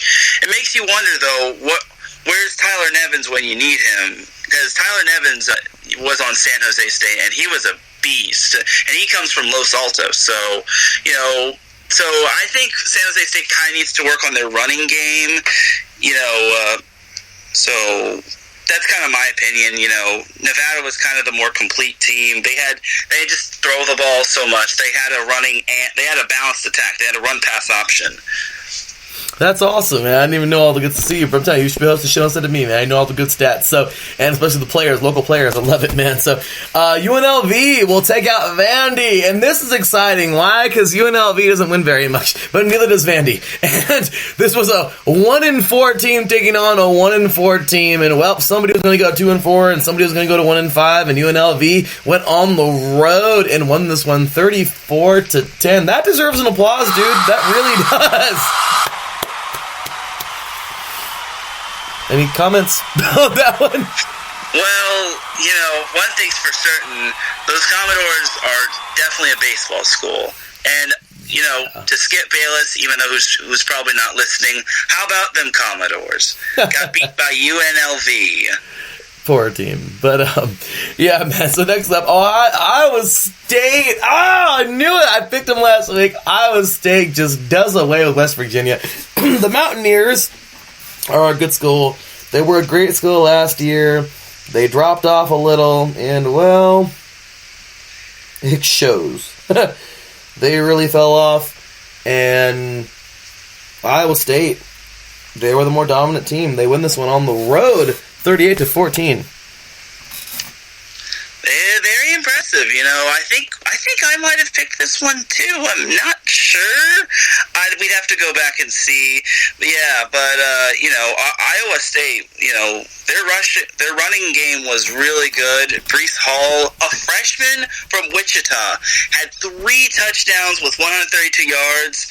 It showed that, again, kind of showed that they were pretty run heavy. Brock Purdy, a sophomore quarterback from Gilbert, Arizona, he threw for 229 yards, 1 touchdown, 1 pick though, and their leading receiver was LaMichael Petway, who had 81 yards for 8 receptions for 81 yards. So then West Virginia's running attack must have been pretty.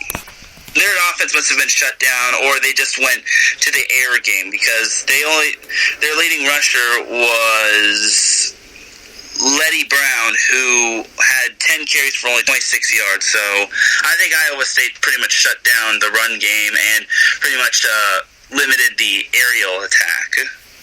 Absolutely, man. They did a great job, and just talk about a big victory from Iowa State all day long. Virginia Tech defeats URI 34-17, so, as expected, it's an FCS school, but Virginia Tech still kind of struggled. Yeah, how about that? Virginia Tech, though, definitely not the team they once were, or at least in the last couple of years. FAU defeats Mid-Tennessee 28-13. Georgia State defeats Coastal Carolina 31-21 on the road. UAB defeats UTSA 33-14 on the road. Western Kentucky defeats Army 17-8 at home. La Tech defeats UMass 69-21. That could be a candidate for beatdown of the week, but I still think Wesleyan, Kansas holds the championship this week. My gosh, 90-0. Anyway, after that we have Southern Miss defeating North Texas 45-27. Air Force defeating Fresno, which is crazy because Fresno's been on a roll. Air Force, though, gets it done 43-24. Fresno State will drop to 2-3 on the season as the Air Force comes to 4-2 on the season. Not a bad job, man. Missouri will defeat Ole Miss 38-27. 38-27. So after that, we have FIU defeating Charlotte 48-23. Upset alert, and this was a high-scoring game. Louisville pulls off the crazy victory. Wake Forest scores close to the end, but it wasn't enough. They might have tried the onside kick, but I don't know. Louisville got this thing done, though, 62 to 59, knocking off number 19, y'all. Once again, Louisville defeats number 19 Wake Forest 62 to 59 on the road. This is why Nebraska sucks. I'm sorry, but this is why I've been all over Nebraska all year. It shouldn't have been freaking ranked at all in the top 25 after last season. Okay, and now they're losing to Minnesota. I'm not saying anything bad about Minnesota because Minnesota is 6-0 right now. They're doing good, but I'm just saying Nebraska. They were big and bad. Remember, they were ranked. Oh, and they're 4-3, and everyone's all over Nebraska for some crazy reason, and they just lost 34-7 at home.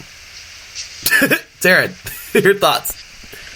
Well, I think Nebraska should stick to cheering for women's volleyball, to be honest. I don't mean to say that in a disrespectful way, but, I knew Minnesota would beat Nebraska. I think Nebraska is starting to just whittle away, honestly. They barely beat Northwestern, which kind of says a lot. They barely beat Illinois. Yeah. And even though they were edged by Colorado, and they haven't really had too many impressive victories. I mean, South Alabama, North Illinois, Northwestern. Come on now, nothing really stands out to me when it comes to Nebraska, and I don't know how they're going to do going forward. So, they enjoyed their semi-easy schedule. Now they're going to get into the big guns. Absolutely, man. So next up, Kentucky defeats Arkansas 24-20. Navy defeats Tulsa 45-17. Then one of the big games of the week, number 5 LSU defeats number 7 Florida 42-28. And you know what, Taryn? This was just the game that I think LSU just won from the get-go, man. Like, it was a great game. They were punch for punch. They matched each other the entire game. They were tied, of course, when the game started at 0-0. They were tied in the second quarter at 7-7. In the first quarter at 7-7. They were tied in the second quarter 14-14, and then tied again 21-21. They were tied again in the freaking third quarter 28-28, and then after they were tied 28-28, 2 unanswered touchdowns by LSU, one with 3:15 to go.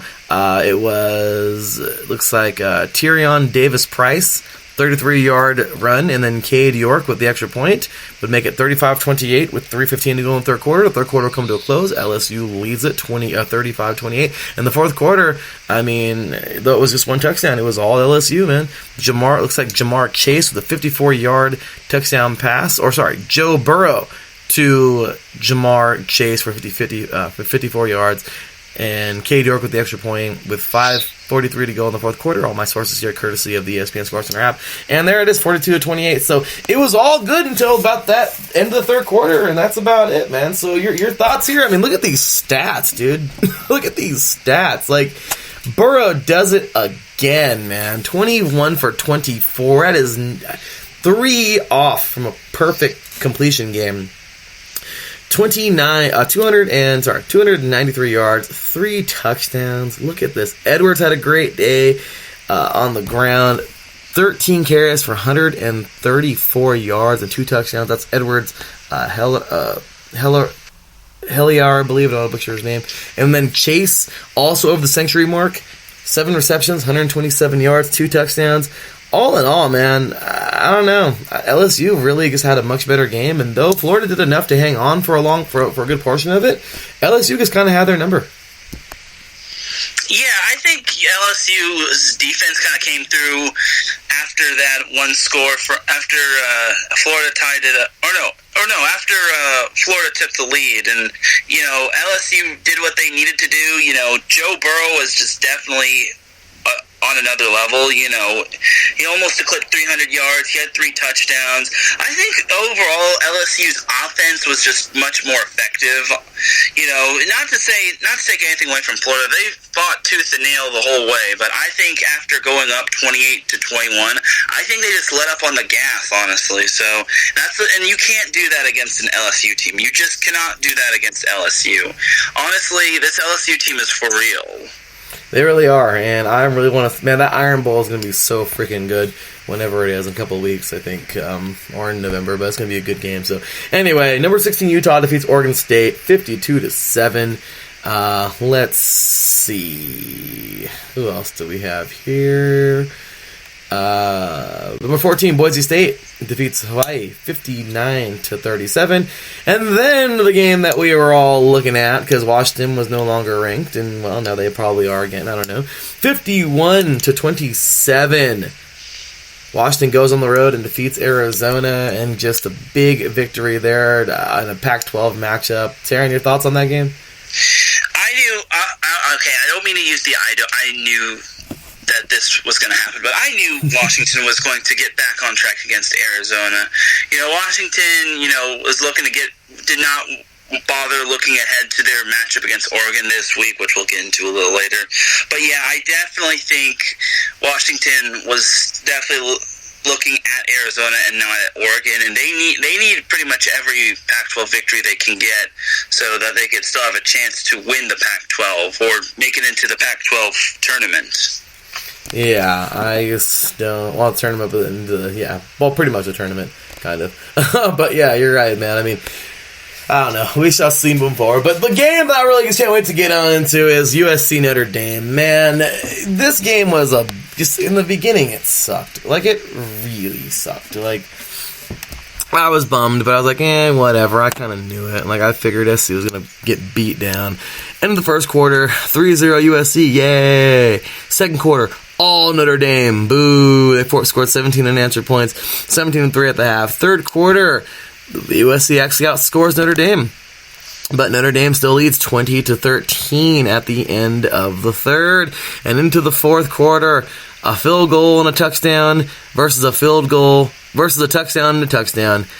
But the extra 3 points would do it all for Notre Dame, as they would win it by a field goal at the very end, man. By the way, Notre Dame would have the field goal and a touchdown, and USC would actually outscore Notre Dame 2 touchdowns, So if you think about it, that's crazy, Darren.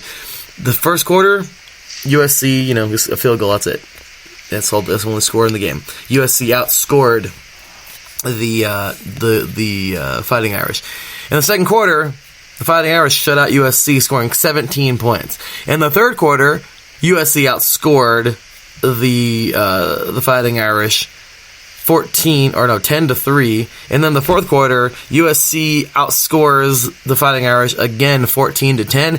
However, that second quarter, as you mentioned, was so big, those 17 points came up, man, and as it goes, 3 points were the only, margin of victory. What was the margin of victory? And at the very end, Marquise Stepp scores that 2-yard touchdown while runs that 2-yard carry. Chase McGrath with the extra point with 1:04 to go. It was awesome. USC we were knocking on the door. Then they only had one timeout, so we had to kick the onside kick.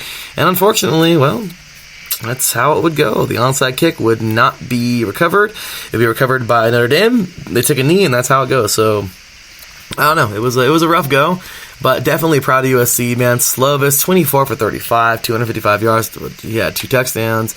But really, I mean, the real star here, and Ian Book, man, this guy. I mean, not trying to say Slovis isn't the real star, but Ian Book had an amazing. Well, I think Slovis had a better day than him, but still, 17 for 32, 165 yards and 1 touchdown. So I know what I'm talking about. But the real amazing day was Jones, 25 carries for 167 yards. This dude ran all over USC, and you know what? It is what it is. But also St. Brown, man, 8 receptions, 112 yards, 1 touchdown. I'm not going to try and pronounce his first name. Almond Raw. Okay, I don't think sure. But yeah, man, I know the St. Brown family is definitely big. His brother played Aquanimus. I'm probably butchering that, so I apologize, St. Brown family, but I think it's Aquanimus or something like that. He played for Servite, and he played for Notre Dame, and then he's playing in the NFL. Yes, I don't know he if is. I don't know if he's with. I think he was on the Green Bay Packers last I checked. Yeah, I mean, so the St. Brown family.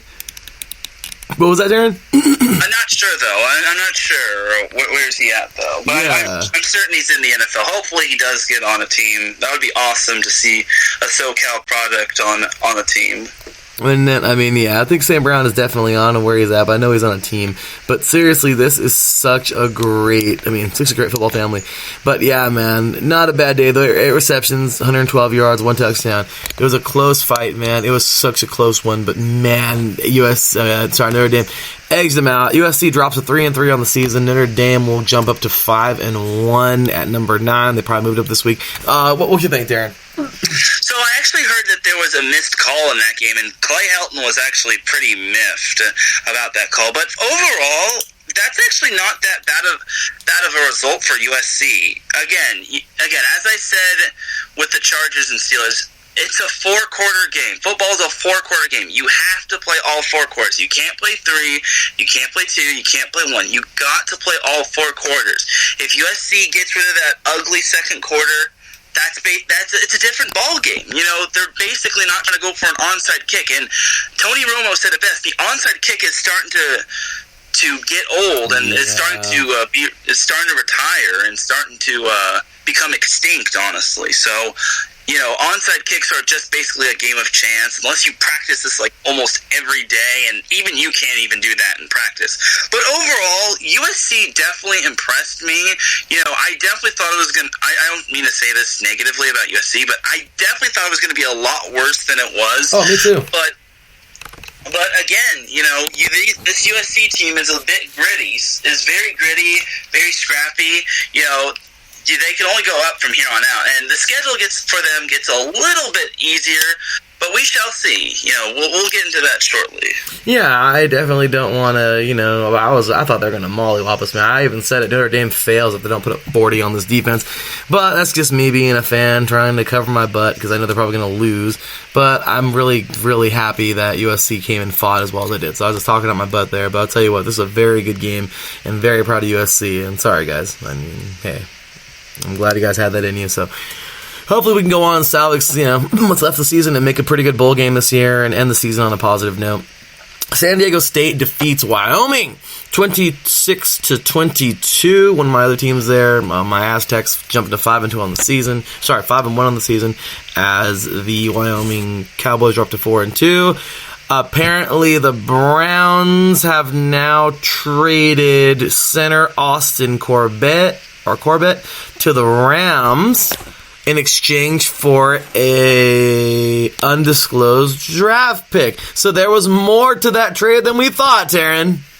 Yeah, Rams are definitely trying to clean house, and the Rams are definitely trying to cover themselves up because they started 3-0, and then now they're 0-3, and their defense is leaving a lot to be desired, and maybe their offense might be needing to get back on track as well. But the Rams were definitely known for their defense with not just with like Clay Matthews and all those other guys, but their defense is starting to get battered and bruised, and they definitely need to make some trades going forward, and they're doing so right now. Yeah, they are. Well, they got a center. And Aaron Donald as well. Aaron Donald. I couldn't think of his name, but Aaron Donald, man. Aaron Donald's a beast. That's what we know. So, I couldn't think of his name at first, but I definitely, Aaron Donald is also part of that amazing defense. Absolutely, man. So, all right, so final game here of the week to recover. Man, what a game. Penn State, number 10 Penn State, jumping to 6-0 on the season. They defeat the Hawkeyes, the number 17 Iowa Hawkeyes. Once again, 17-12. Iowa will drop to 4-2 in the season. But look at this, man. This guy Clifford eclipsed century mark. What a job. 12 for 24, so right down the middle, 50-50 for 50% of his completions, but 117 yards, 1 touchdown, not a bad day. Stanley, this guy balled out, man. 25 for 43, 286 yards, 1 touchdown. He did throw 1 interception, but Kane also was like the saving grace. This guy, 20 carries for 102 yards, 1 touchdown for Penn State. I mean, really, this was just such a tough game. End of the first quarter, 3-0 Iowa. Halftime, 7-6 Penn State. End of the third quarter, 10-6 Penn State, and then they exchanged touchdowns late in the fourth quarter, with the first one being Noah Kane for a 5-yard carry into the end zone, and Jake Pinegar with the extra point. And it would be 17-6 with 5:17 to go in the fourth quarter. And then Iowa would answer back. It would be Nate Stanley to Brandon Smith for 33 yards into the end zone. The 2-point conversion would fail. With 2:31 to go, that would be the score. So I don't know if they honestly kicked it or stressed the defense. But regardless, both defenses locked down pretty tight. And 17-12 final game. Penn State actually goes on to play another primetime game, another Saturday Night Football game this week. Oh yeah, and for good reason. That game going forward is going to be a really good one. I thought Penn State would have won. I knew Penn State was going to win that one, but I didn't think it was. I thought it was going to be close. I thought Iowa would give them a good battle, and they did. So hats off to Iowa, but Penn State just continues to roll. They really do. So, all right, Taryn, let's get to these top 25 rankings and kind of discuss those real quick, and then make our picks, and we're out of here for the day. How you feel about that, man? I'm feeling good, man. All right, so here we go. Home stretch. It's a 2-hour show today, y'all. What can I say? College football, man. We can make a whole 3 hours out of this. I know we can easy. So, but today we're going to cut it short, of course, as much as possible. It wasn't even meant to be 2 hours, but hey, we get talking college football. So, from 25-21, we have Washington, Appalachian State. Congratulations to them getting in the top 25. Iowa, Mizzou, Cincinnati. I don't know if it's Appalachian's first time being in the top 25, but if it is, congratulations to them. Regardless, I want to give them the applause button for even getting here. That's awesome, man. They go from knocking off Michigan in 2007 to almost knocking them off in 2017 on the same exact day. They were already jumped up to being an FBS team from an FCS team by that point. But regardless, now they're in the top 25. This is awesome, man. So anyway, then we have Iowa, Mizzou, and Cincinnati from 20 to 16. Minnesota, SMU jumping up 2 spots. Talked about them earlier. Baylor jumping up 4 spots. And would you look at that? Arizona State jumping up 1 spot, and Michigan will stay the same at 16. By the way, Iowa will drop 6 spots. Cincinnati will jump up 4 spots, and the ones who weren't ranked last week who are now in it, Minnesota, Appalachian State, and Washington. So Washington was, up and down, but now they're back in it. Anyway, so from 15 to 11, Texas dropping 4 spots now. Boise State staying the same. Utah jumping 2 spots. And Utah jumping 2 spots, Oregon jumping 1 spot, and Auburn jumping 1 spot. Then we have from 10 to 6, Georgia tumbling, man, all the way from 7 spots from 3 to 10. Florida dropping 2 spots to number 9. Notre Dame will jump up 1 spot to number 8. Penn State will jump up 3 spots to number 7. And Wisconsin, rightfully so, jumped up 2 spots to number 6. In the current top 5, we have Oklahoma jumping up 1 spot at 6-0. And so these are all 6-0 teams. Ohio State dropping 1 spot.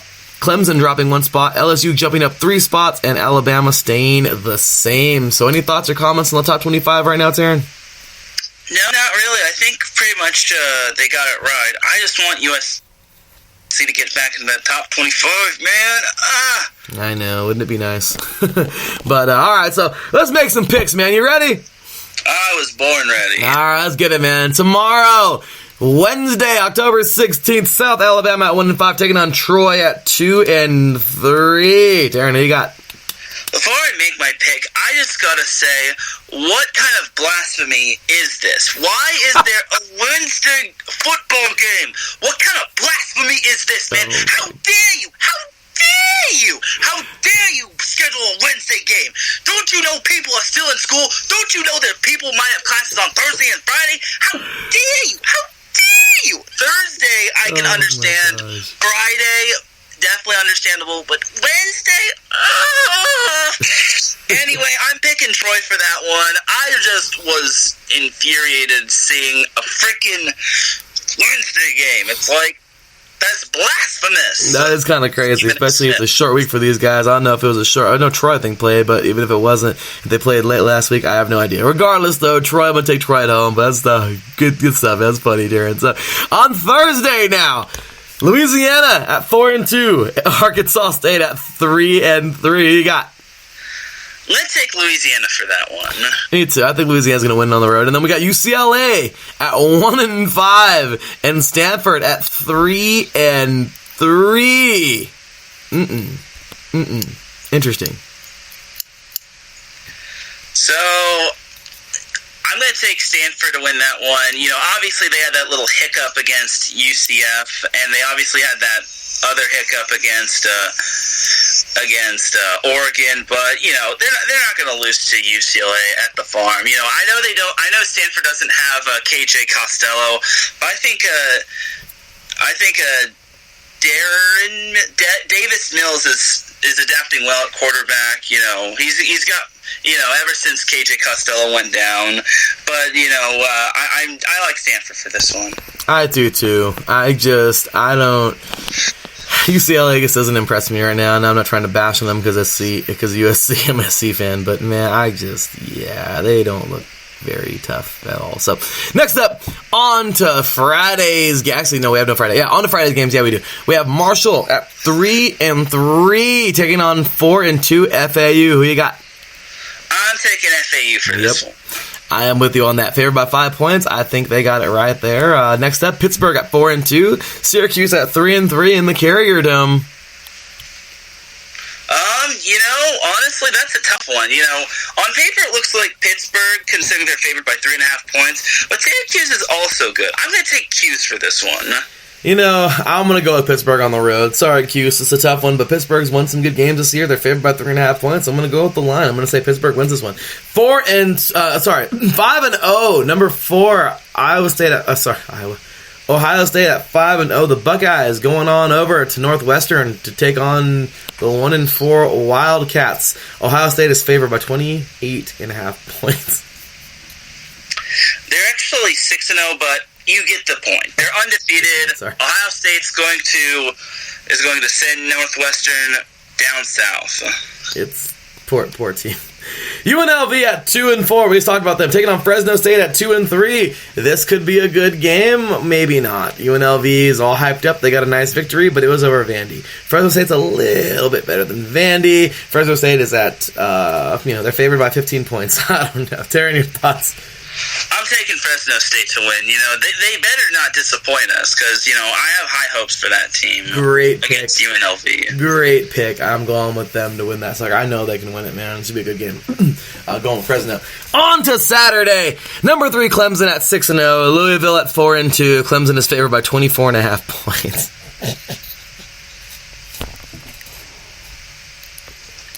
Taryn doesn't even like playing it. So definitely, you know, Louisville did get a big win last week against Wake Forest, but Lightning's not going to strike twice. Clemson by quite a bit. You know, maybe Louisville will make it a little respectable, but I got Clemson. Yeah, Clemson beats them down.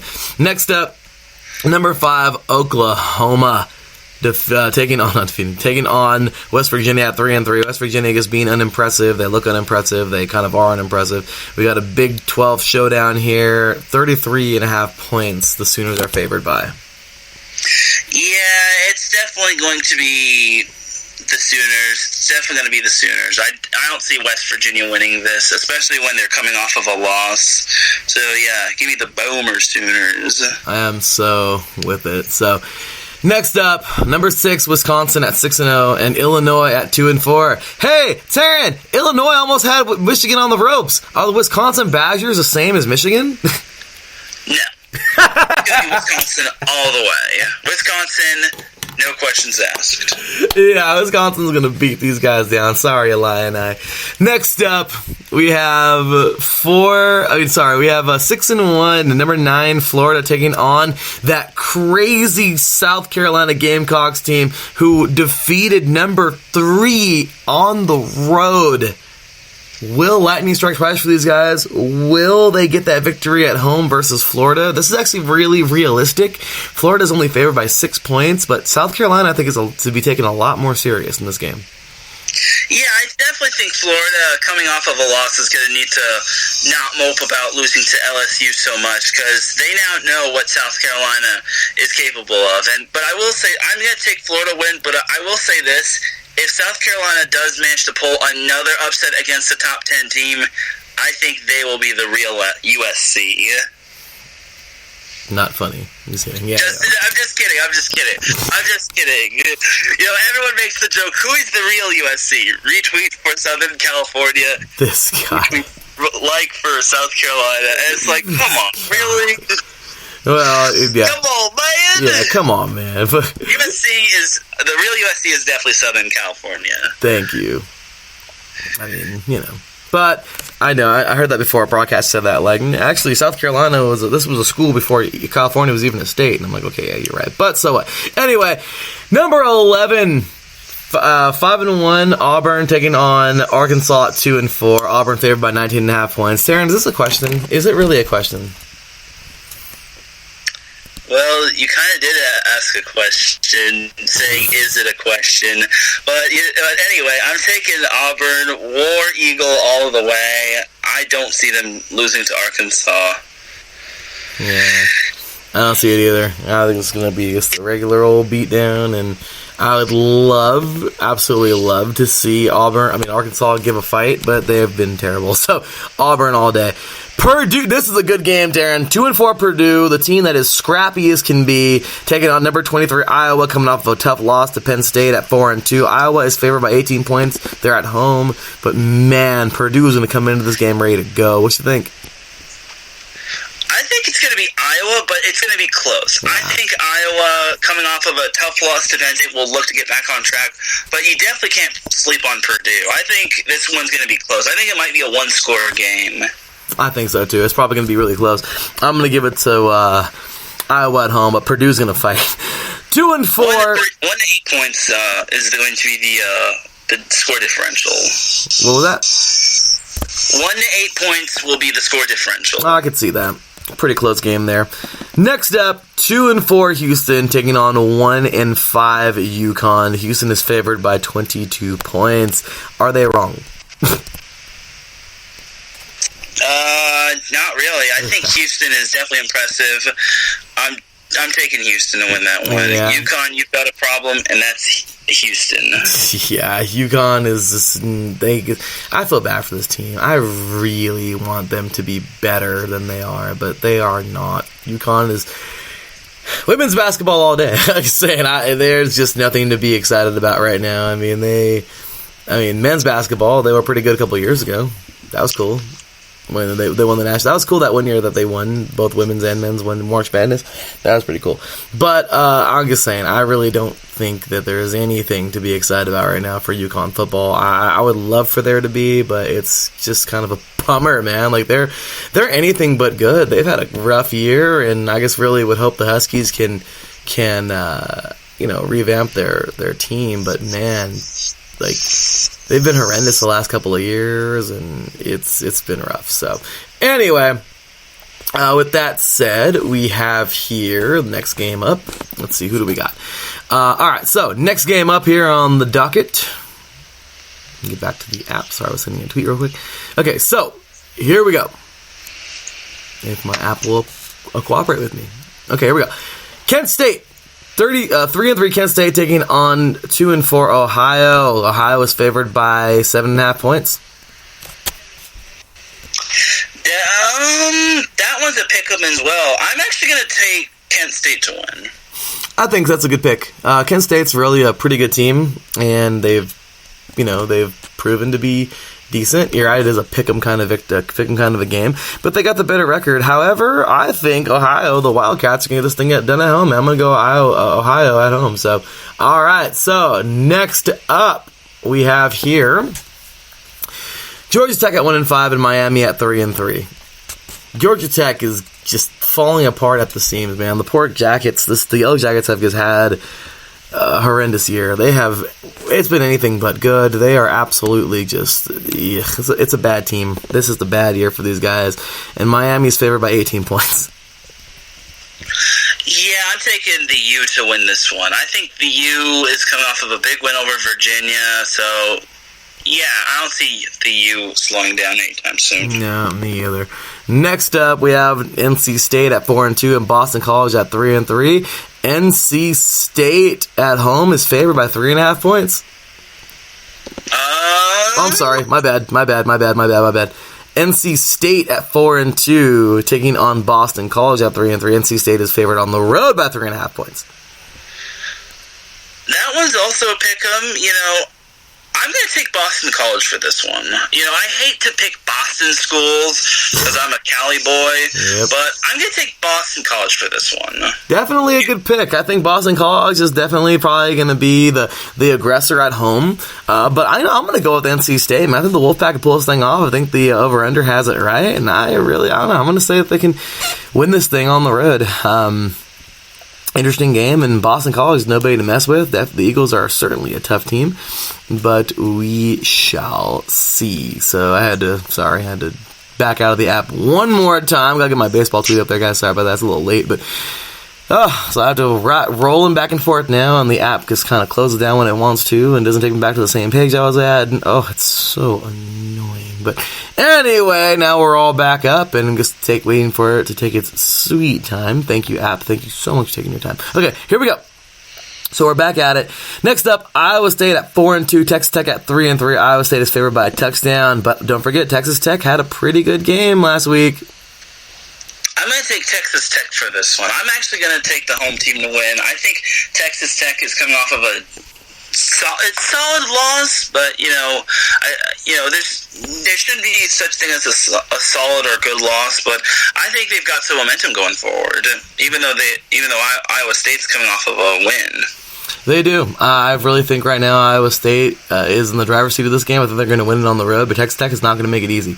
Toledo at 4-2, Ball State at 3-3. Toledo is favored by 1.5 points. Talk about a pick'em game, Taryn. It's very tough. I think I'm going to take Ball State for this one. I'm going against the wind. It looks like a tough one, man. I'm really excited for this game. Next up, Central Michigan at 4. I'm going to go Toledo on the road. Central Michigan at 4-3. Bowling Green at 2-4. CMU is favored 11.5 points at home. Yeah, definitely got to go with Central Michigan. Yeah, Chippewas all day in this game. Next up, Northern Illinois and Miami of Ohio. They're both 2-4, and NIU is favored by just 2.5 points. I'm going to take Northern Illinois for this one. Yeah, that should be a good game. I'm saying Northern Illinois on the road. The Battle of the Purple Schools, Taryn. TCU at 3-2, Kansas State at 3-2. This is going to be a good football game. So I'm going to say TCU for this one. I just think TCU just has a little bit more of an edge against Kansas State. Next year, I will say this, Kansas State is getting a really good all-purpose player from Huntington Beach High School, being Christian Moore. He's also a tight end. He also plays tight end as well, so Kansas State, this may be a loss for you all this year, but maybe schedule TCU next year and maybe put Christian Moore in on offense or defense, and he'll give you a good time against those Horned Frogs. Well, that's awesome, man. Congratulations to him. And I'm going to go TCU as well on the road. They're a good team. They look like they could be a good team. They're favored by 3.5 points. I'm going to take them.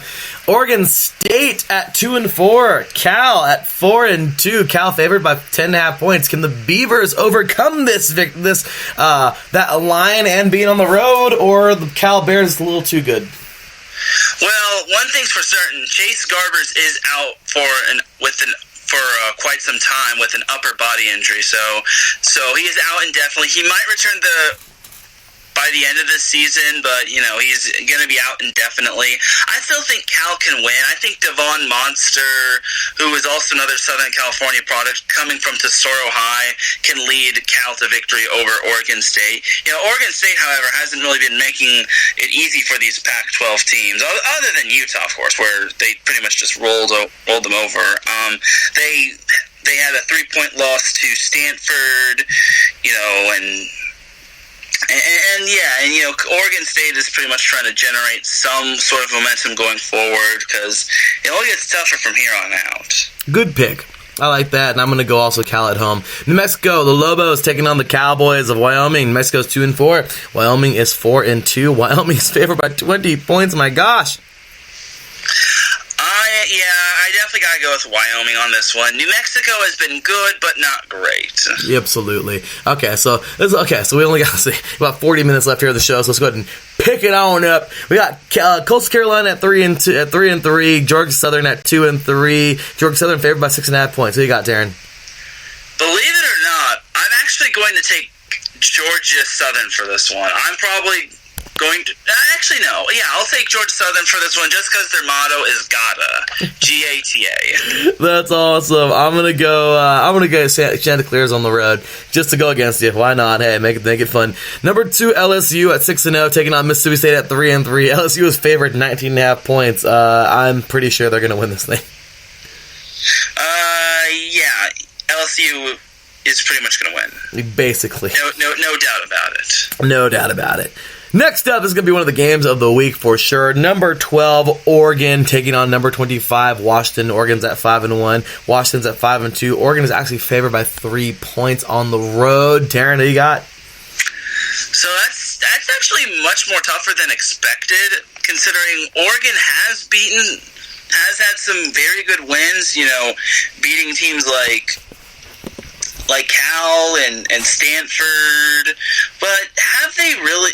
But they haven't really had too many good wins. They thrashed Colorado, so what? Cal, I think, was without Garbers. Stanford's was without KJ Costello. Montana, who cares? And Nevada, yeah. So I will take Oregon to win this one, but if Washington does win, I shouldn't be overly surprised. I'm going to say Washington wins this one at home, man, but Oregon is definitely, I think, the tougher team. I think Washington's going to find a way to pull it out at home. Temple at 5-1. We saw them win last week in a good game, taking on number 19 SMU. Two teams who we've really talked about in the last couple of weeks, or at least in the last week. Taryn, SMU 6-0, Temple 5-1. SMU is actually favored 7.5 points. What do you think? Oh, yeah, that one is also a very tough one. SMU, they're undefeated, but as I said, Temple is knocking on the door of being on the top 25, having upset Memphis. And, I think this one's going to be close. I'm got to go with SMU, but it wouldn't shock me if Temple won. And as I said, I think Temple might be one of the more underrated, under-the-radar teams in college football. They really are, man. Number 20, Minnesota at 6-0. Rutgers at 1-5. This is a no-brainer. Minnesota's favored by 29.5 points. I gotta go with the Gophers. I'm so with you on that. Tulsa at 2-4, and Cincinnati has worked their way into the top 25 and moving up. Currently, this is a tough one, man. I like this. Cincinnati favored by 17 points. They're 5-1. I'm pretty sure the Bearcats are going to get another victory. Yeah, it's definitely going to be a victory for Cincy. I can totally see that happening. UL Monroe at 3-3. Number 24, Appalachian State at 5-0. Appalachian State is favored by 14.5 points. Yeah, I gotta go with Appalachian State for this one. Why not go 6-0? Why not keep the train going? Absolutely. USF at 3-3. They won a good game last week. We talked about that one. And Navy now at 4-1. Navy at 14 is favored by 14 points. I'm taking Navy. Same here. Yeah, should be pretty close there. Buffalo 2-4. Akron at 0-6. Buffalo favored by 17 points. This is another no-brainer. Yeah, I definitely got to go with Buffalo. If they somehow lose to Akron, I think Buffalo should change their name to Buffalo. But that's really sad, but that's kind of accurate. Next up, we got, let's see here, North Carolina at 3-3, Virginia Tech at 4-2. And you know what, man? UNC is favored by 3.5 points. And just because North Carolina fought Clemson so well, and Virginia Tech's not having not having that great of a year, even though it's still 4-2, I'm going to say the Tar Heels find a way to win this thing on the road. Yes, I was thinking that as well. I think the Tar Heels are tar tough. Good way of putting it, man. Southern Miss at 4-2, La Tech at 5-1. La Tech's favored by a point. Talk about a pick'em game here, huh? Yeah, it's a tough one. Southern Miss has been having a solid year. I'm going to take Louisiana Tech for this one. It's a tough one. I like it. It's a good game. I'm going to go La Tech at home. Next up, Indiana at 4-2, Maryland at 3-3, and Indiana is favored by 5.5 points.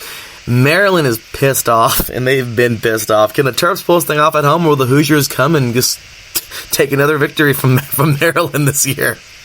I think Indiana's going to win this one, but it's going to be close. I think the Hoosiers are going to take it just close. I'll save the Hoosier daddy jokes for next week. Oh, that's funny. I'm going to go Hoosiers at home, but man, that's going to be a good game. Duke at 4-2, Virginia at 4-2, and Virginia's favored by 3.5 points. What you got? Oh, here you got. This would be a good basketball matchup and a lacrosse matchup. Yeah. I'm going to take Virginia for this one. I think Virginia definitely wants to get back in the W column after losing last week to Miami. And it'll still be close, though, so we'll see how it goes. Yeah, I'm going to go Virginia at home. Number 18, Baylor at 6-0. And then you have 4-2 Oklahoma State. Oklahoma State is home. And believe it or not, Taryn, the ESPN Score Center app, is favored Oklahoma State at home by 3.5 points. That is kind of weird. I gotta go with Baylor for this one, though. I don't understand. Maybe Oklahoma State's on a long home winning streak dating back to sometime when, but I'm going with Baylor. Yeah, I just have a feeling Baylor's going to win this thing. I didn't know about the winning streak, but if there is one, then yeah, I'm alright. I do know that for a fact. Okay, I thought you did. Well, regardless, I mean, you must have heard something somewhere, man. You must have got the source from somewhere, because I think, or it's been counting the wins, because that's impressive. But I'm going to go with Baylor as well. Number 22, Missouri at 5-1, taking on Vanderbilt at 1-5. Mizzou is favored by 21 points. Definitely gotta go with Missouri. No doubt. Yeah, there's not a chance. Well, there's a chance, but I just think that Mizzou is, they're ranked.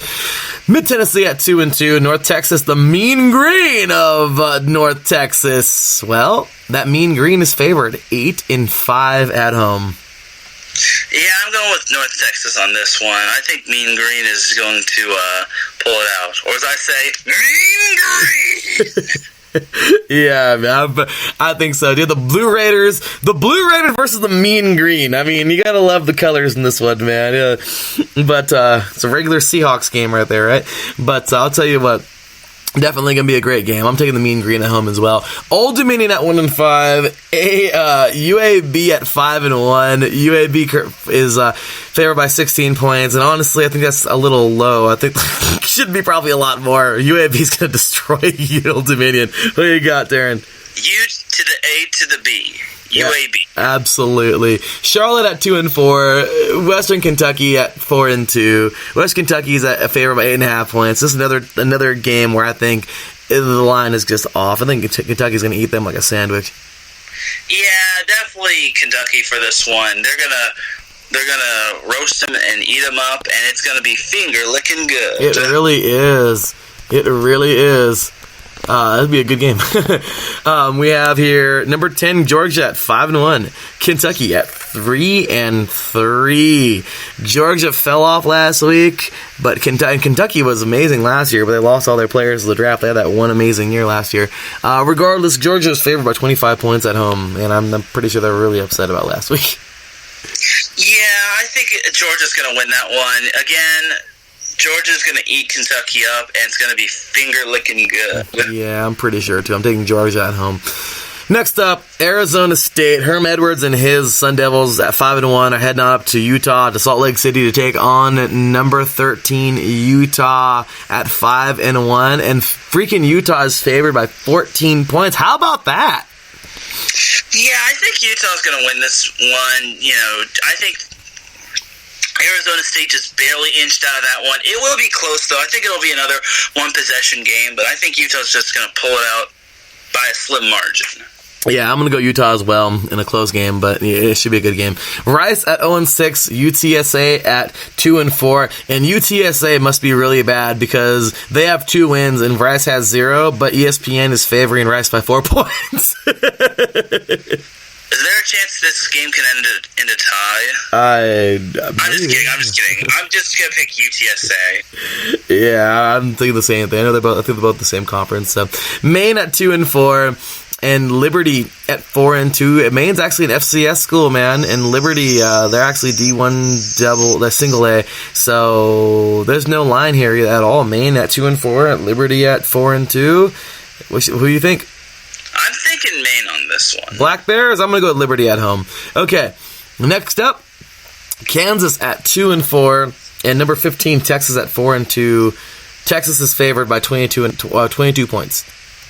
I'm going to hook them and say Texas. Yeah, I'm going hook 'em horns as well. ECU at 3-3, UCF at 4-2. UCF is actually favored by 3.5 points. That is incredible. Poor ECU. Before I make my pick on this one, I just got to say, Matt Prater almost won your fantasy football matchup against me. I was like, I swear, if he wins his match, if Larry wins this because of Matt Prater, I will flip. But I was gonna pick UCF. I was gonna pick East Carolina had you beaten me in fantasy because of Prater. But I'm gonna go with UCF. Yeah, that's pretty fine. I didn't even know we were playing this week. I'm not even paying attention right now at all. Prater did go to UCF, by the way, so that's awesome. Why I kind of would have gone against UCF. Oh, that's cool. I'm gonna take UCF at home. Well, we got Tulane at 5-1, Memphis at 5-1. In their really cool uniforms, and they're favored by 4.5 points. Who are you taking, Taryn? That's actually kind of a pick'em game, but I think it's going to be Memphis for this one. I'm definitely going to look forward to Evan Barnes tweeting about the game. Right. Thank you, Evan Barnes. And by the way, Taryn, you know why I'm going to pick Memphis? Because of their cool uniforms? Because of their really cool uniforms. I'm taking Memphis at home. All right, after that, we have a rivalry matchup here. Western Michigan at 4-3, taking on East Michigan at 3-3. Western Michigan is favored by 9.5 points. Well, I can tell you that one school from Michigan is going to win. I'm going to take West Michigan. I'm going to take West Michigan, too. The Broncos, I think, are a good team. The Eagles are definitely good. Last year, I think they played. It was a close one. Maybe not. Maybe it was a couple years ago when they played and it was a close one. Regardless, it could be a good game. Colorado at 3-3. Washington State at 3-3. Washington State is favored by 13 points. I really want to see... man, that's a tough one, man, because... my old coach, Darren Severini, I really would love to see this guy do good and get a big victory. I would love to see it, man. But I don't know. Washington looks like they're pretty good at home. Who you got, Darren?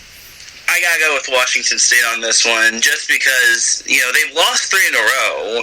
2 of those teams were actually ranked, and 2 of their 3 losses were by 4 points, being one possession. So Washington State definitely needs to get back into the W column. Otherwise, they could be going down a downward spiral, because after Colorado, they got Oregon and then Cal. You still don't know the status of Garbers.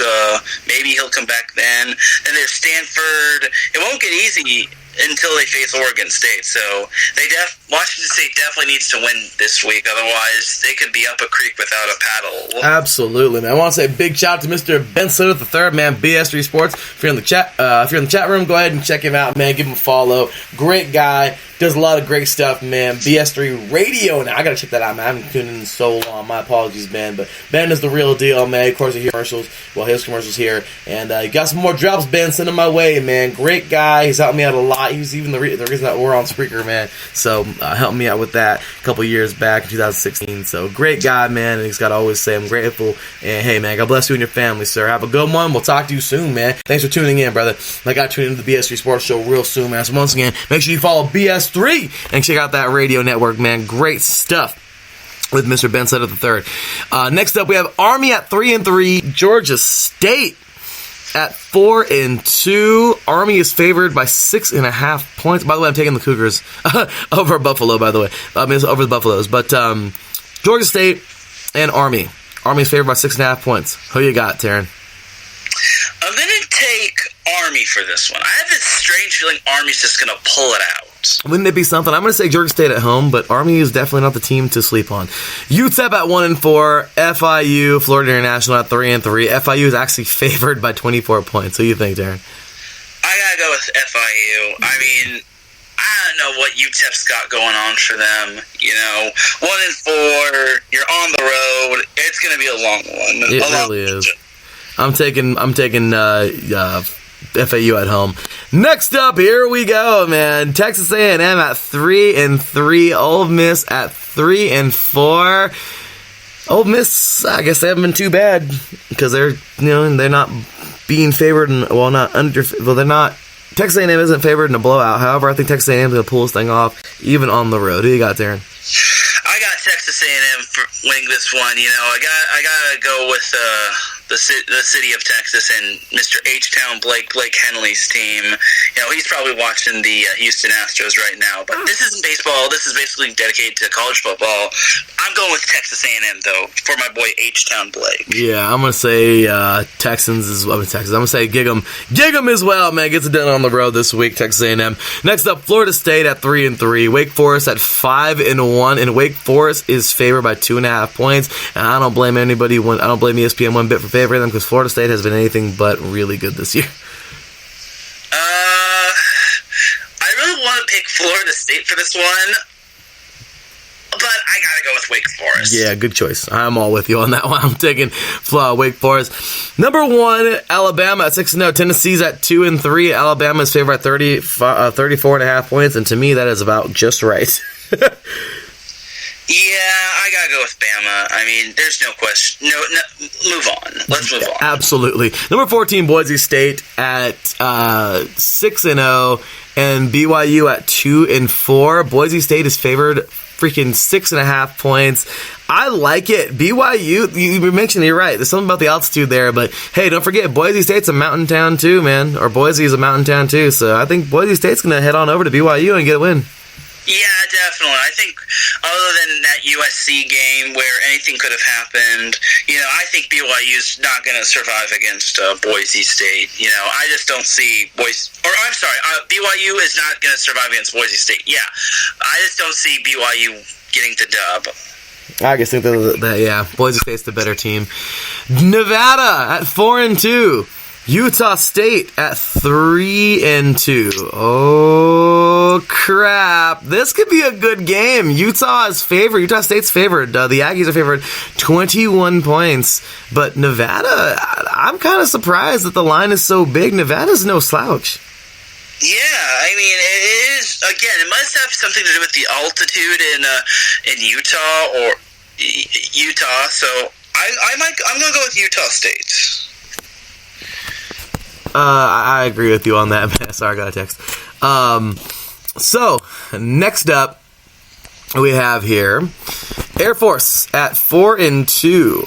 Hawaii at 4-2. And Air Force is favored 3 points. Taryn, this is going to be a good football game. I think so too. I'm going to go with Hawaii for this one just because it's so much different playing in Hawaii. And more importantly, you have to adapt to the Hawaiian time. And, I'm almost 100% certain Hawaii's fans will outnumber Air Force's fans. But I think it'll be close. But I got Hawaii winning that one. Hawaii has definitely improved a lot from the years. Their only 2 losses are from Boise State, I believe, and Boise State and Washington, both of which are ranked. Washington was ranked. Well, no, they are ranked. They are. Yeah, but both of which were ranked at the time. That's what I'm trying to say. There you go. Good old Taryn, man. So, all right, brother, here we go, man. Those are the games going on. We have a couple more to take a look at, of course. The ones that I have highlighted, and of course the game of the week. So the ones that we didn't get to just yet, of course, my 2 teams. First one coming up at 4 p.m. Pacific Time, 7 p.m. Eastern Time. We have a really cool game that wasn't really played a whole bunch, but now they're in the same conference, and I'm loving it. San Diego State at 5-1, taking on San Jose State at 3-3. SDSU versus SJSU. San Diego State is favored by 8 points. Who you got, Taryn? I'm definitely going with San Diego State, considering San Diego State is I think they're just more complete than San Jose State. San Jose State kind of struggles, and I think they still need to figure out their run game. They just can't just air it out. Otherwise, if they run into a good pass defense, they will struggle to get points on the board, and they'll probably just be going for field goals instead of going and punting instead of just having a run-pass option. Absolutely, man. I'm with you. I used to love the acronyms, like SDSU versus SJSU. I thought that was awesome. But, yeah, man, I'm just all for San Diego State. I'm a big Aztec fan, and I guess they're going to pull it off on the road. SJSU has had some good games this year, but I really think the Aztecs will pull this thing off on the road. Then we got, of course, Arizona at 4-2 taking on USC, my beloved Trojans, your beloved Trojans, our beloved Trojans, Darren, 3-3 coming off a tough loss versus Notre Dame on the road. Head back home to take on the Wildcats of Arizona, and USC is favored by 10 points. What you think, Darren? I definitely got to go with USC on this one. They played really well against Notre Dame last week, but they came up a little short. I think this is going to be their spiritual cleansing and getting back on track. Though they cannot take Khalil Tate lightly, considering he is an Inglewood boy, and his numbers aren't all that impressive, but he's definitely impressed well enough. He's only got 10 touchdowns and 6 interceptions on the year. So I'm pretty certain it's going to be USC winning this one. I think USC is going to get back on track, and with them returning to the Coliseum, I just don't see them losing. That seems to be their sanctuary. I agree, man. USC sanctuary. What was that? The Coliseum is USC's holy sanctuary for their spiritual cleansing. Getting back on track. Oh, you're too much, man. Well, I agree. I think USC is just going to be such a... they're going to come out mad. I mean, they lost a tough one last week. No freaking... I don't know. Nothing to hold your head on. Nothing to hold their heads on, like we talked about. But, man, if SC doesn't win this game, it's going to get kind of ugly. But Arizona definitely going to come to fight. I'm really excited to see how good this game's going to be. I think it's going to be a close one. I think USC will pull it off. But, man, I mean, we've taken our bumps from Arizona in the last decade, and I think it's going to continue. I mean, we're going to have not taking our bumps is going to continue, but I hope that it's going to be a good game. I really think it's going to be a good game. I hope it's not a blowout. I'd love to see USC win a big game, but I think, I got a soft spot for the Wildcats. I think I love their mascot. He's cute. They got a girl, too. They're cute. But I'll tell you right now, this is going to be a really good game. USC needs a big victory, and USC understands that air raid needs to... I don't care how many backup quarterbacks you have. You need to perfect that sucker, because if you want to win a national championship in the next couple of freaking years, you need to get that air raid together, because that's the direction we're going to go. We got Graham Harrell now from Texas Tech. We got Graham Harrell now on the staff. He wants that air raid to be something. It no longer, I believe, is what they're talking about, USC, or from what I heard, no longer is USC going to be running back U. So, hey, it is what it is. Let's see what happens, but I'm pretty sure that USC can pull off a nice victory this week. Maybe even a 10-point game, maybe a 20-point game, maybe a 21-point game. But I would love to see USC win a good game. I'm pretty sure it's going to be like a 7-point game. But regardless, I'm going USC all day at home. And then the game of the week, Darren. Here we go. 4:30 p.m. Pacific time, 7:30 p.m. Eastern time in prime time. We have number 16 Michigan at 5-1, taking on number 7 Penn State at 6-0. Penn State is favored by 9 points in this game. Michigan coming off of yet another nail-biting type of game where they pulled it off at the end, but I mean, Illinois had them on the ropes, guys. Yeah. And Penn State, they're coming off of a very tough victory, hard-fought victory over Iowa. I don't know, 2 weeks in a row in the spotlight, 2 weeks in a row on primetime. I mean, this is going to be a good game, but I don't know, Taryn, give me all of your thoughts on this one, man. So it's definitely going to be... I definitely see Penn State winning, and I see them striking early and often. I think this one might be over before halftime, honestly. Penn State is just more of a complete team. Michigan is just all over the place. Sometimes they're inconsistent on offense, sometimes they're inconsistent on defense, sometimes it's both. I just see Penn State winning this one by a comfortable, healthy margin. I mean, if they don't win, I will be flabbergasted. It'll be blasphemy if Penn State somehow does get upset. I I just don't see Penn State losing. I just see Penn State winning all the way and dominating in all aspects of the game. I agree, Aaron. I mean, we have I don't know what it is, man. I have a hard time picking Michigan for anything. I mean, football related, that is. Like, I have a hard time, like, even being like, oh, it's going to be a good game. Like, I honestly think Penn State's going to probably win this game by at least 14 points. It's nothing against Harbaugh. This team is just, I don't know what's going on. Right now, okay, looking at this, we have Shea Patterson at 92 and 161 on the season. Okay, 1,246 yards. 1,200. 1,246, 1,246 yards, 9 touchdowns, and 3 interceptions on the year. Now you see Clifford from Penn State. He has 102 attempts for 159. He has 1,560 yards, 13 touchdowns, and 2 picks on the year. So that's the quarterback level. Then going on to the running backs, we have Charbonnet, or how you pronounce his name. Charbonnet, I want to butcher his name, with 79 carries and 376 yards with 5 touchdowns. And then Kane with 57 carries and 310 yards and 6 touchdowns. So, of course, there's a little bit of a difference there between yards and touchdowns between these two in favor of Michigan. And then Bell, the leading receiver, with 20 receptions and 361 yards. And Hamler for Penn State with 26 receptions and 455 yards with 5 touchdowns. So as you can see, I mean, it kind of looks like, well, they definitely rely on, you can't really say they rely on one or the other, because 9 touchdowns for Shea Patterson, so he's definitely getting the ball to somebody. I mean, apparently not Bell. I guess he's the leading receiver, but he hasn't got any touchdowns this year. But, of course, it's pretty, 9 touchdowns through the air, apparently, and 5 touchdowns, unless somebody else threw a touchdown, like one of the running backs or another quarterback from Michigan. But, yeah, 9 touchdowns through the air, and 5, at least from what we can see here on the ESPN ScoreCenter app, 5 rushing, and then 13 touchdowns from Penn State, through the air, from what we can see here. Don't know if anybody else threw a touchdown for Penn State, running back or into the quarterback, and then 6 touchdowns on the ground. So honestly, you have 2 really even type of teams who look pretty even in what they do, and overall, it just kind of seems, I mean, looking at everything here, I'm not sure, Taryn. The team stats, points per game. Penn State puts up 42 points per game.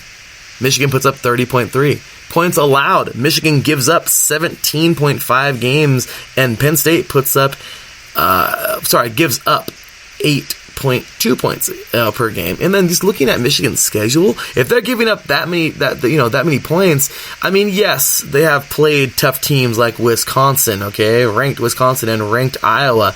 But Taryn, those are the only 2 really schools they freaking play that are super crazy hard. I know it's any given Saturday, any given day, but Mid-Tennessee, Army, Rutgers, Illinois. Darren, that is 4 teams that should be pretty easy wins. That, all of them were wins, but still, some of those were a little too close for comfort. But regardless, you're giving up that much, and you played 4 really easy schools, in my opinion, and 2 really good schools, Notre Dame too. So they played Notre Dame. They haven't played them yet. They played Iowa, Wisconsin. Okay, Iowa and Wisconsin, and like I said, they're 5-1, so they played 6 games. 4 of those really good, really tough games. Like, that's it. 4 of those, out of all 6 of their games, 4 of them were like gimmies. Okay, and they beat Iowa in a good game, and then they lost to Wisconsin. So, Taryn, giving up those kind of points, and then looking at the caliber of Penn State, I mean, to me, it's a big old neon arrow pointing to Penn State all day. I mean, does that make sense? For the most part, yes. Something I'm looking at when it comes to Penn State, though, most of their leading yard players in like passing, rushing, and receiving are all underclassmen. Sean Clifford is only a sophomore. He's got 13 touchdowns, only 2 picks with 1,560 yards, as you mentioned.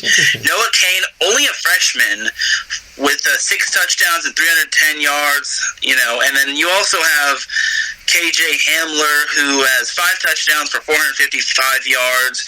It's definitely impressive that Penn State has all this youth on their team, and what's scary is that if those guys stick around, they don't go to the draft, or they don't get hurt, or they don't transfer, this Penn State team could be good going forward into the future. But I definitely see Penn State winning this one. I think they're just more battle-tested with having faced a tough Iowa team and having beaten an underrated Purdue team and having beaten Pittsburgh, even though it was just a barely beating Pittsburgh. But, Pittsburgh's definitely improved.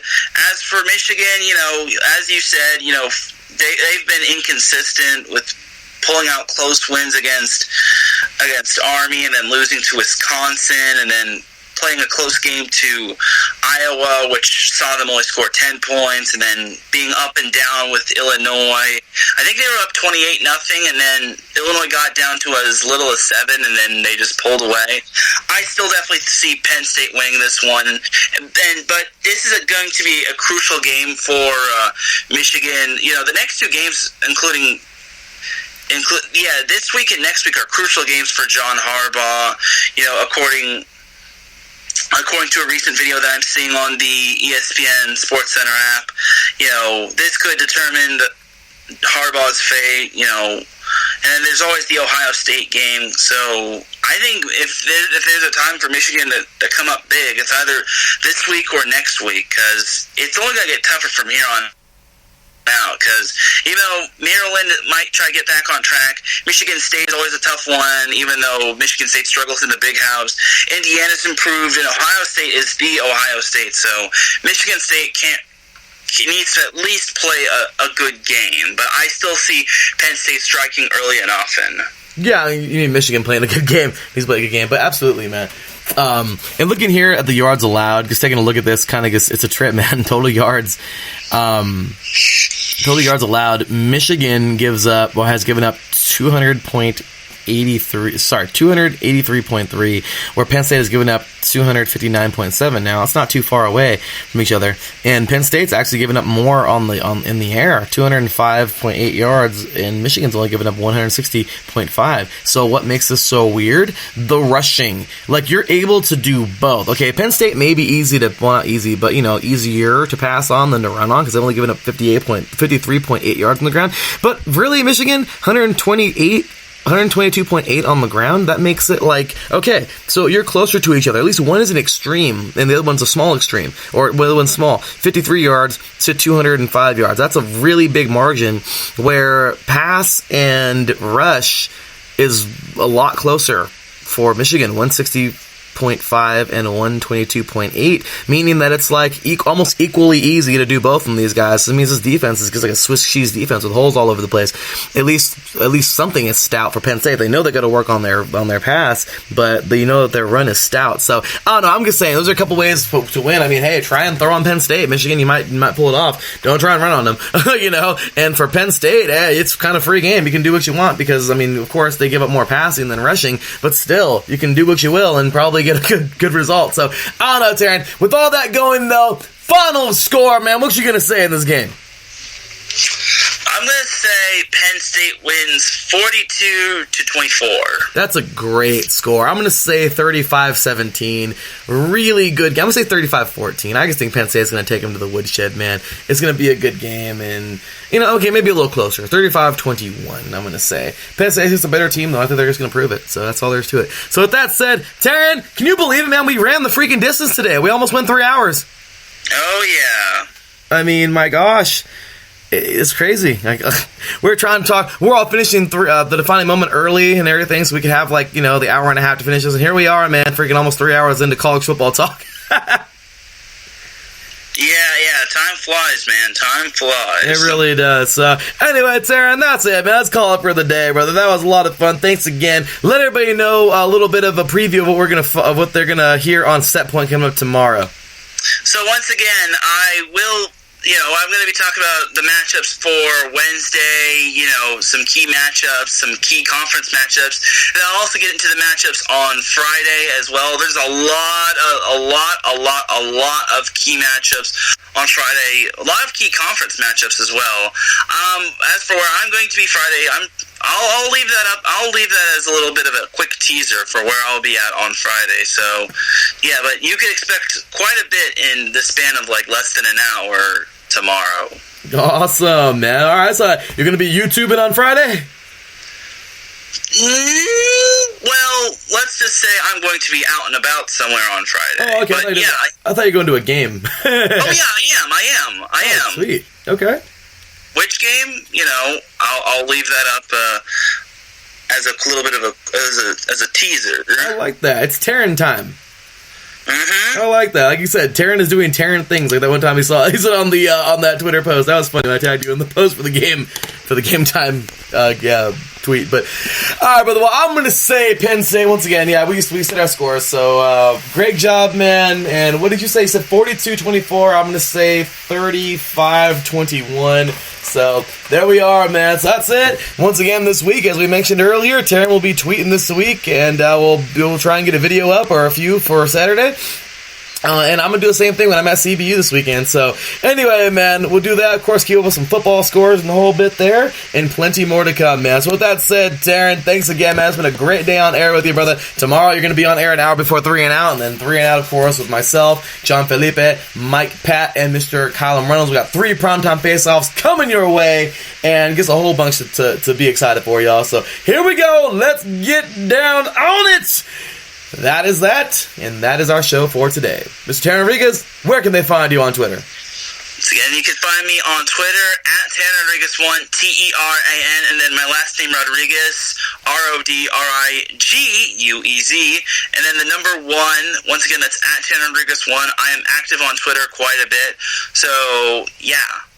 Great stuff. Well, you can also follow me, your boy Larry B, at the THEE_LB53. You can follow us all as a whole on Twitter at IE Sports Radio. Give us a follow on Instagram as well at IE Sports Radio. Give us a like on Facebook.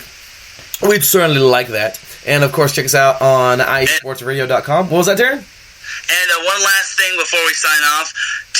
Remember last week when I said that 0.1% of people are starting Antonio Brown in fantasy? Oh. Well, that number has gone up. It is now 0.2% have started Antonio Brown in fantasy football. This is ridiculous. And then his ownage rate, it went up from 33% of teams owning Antonio Brown to 35% of teams owning Antonio Brown. I know I'm beating a dead horse, but I just thought that would be your fun fact of the day. No, it is pretty fun and funny because people are like, well, I saw he might be reinstated and all that, so people are grabbing him now, which I understand, but that's fine. But starting was the funny one. Remember that? That was funny, but... Anyway, the ones you said, like some people, like a .01 was starting in, and those people probably aren't even playing. And they're like, oh, who cares? But anyway, they're probably oblivious. They probably don't know. They're probably just like, oh, season's over. They're probably just playing to play, and they're not paying attention to it. Or they probably just drafted, and they're not paying attention to it. So anyway, with that said, Saren, that will be that, man. We are done for, well, at least not done for the week, but at least done together here on the show for the week, and that'll be that. Be looking for a goal line stand this week. Really excited for that video. And then, of course, check us out. We'll be on YouTube recording some games this week, so really excited for that. Let's have some fun, y'all. And be looking, of course, for more videos from all of us here at the IE Sports Radio family. Check us out once again on IESportsRadio.com. We got to get on there and get some more stuff going. And, of course, be ready for more great shows coming your way. Stay tuned, y'all. Tonight, we have The Neutral Zone with Mr. Nico Green and Mr. Cale Henderson coming your way, talking NHL weeks 2 through 3. With that said, cue the music, because we're out of here! It's been a fun one, y'all. It's been a great day here at IE Sports Radio, a great day on air, and it's only going to get better. We will see y'all next week, then. We'll see y'all next week, y'all. Until then, take care, and as always, God bless.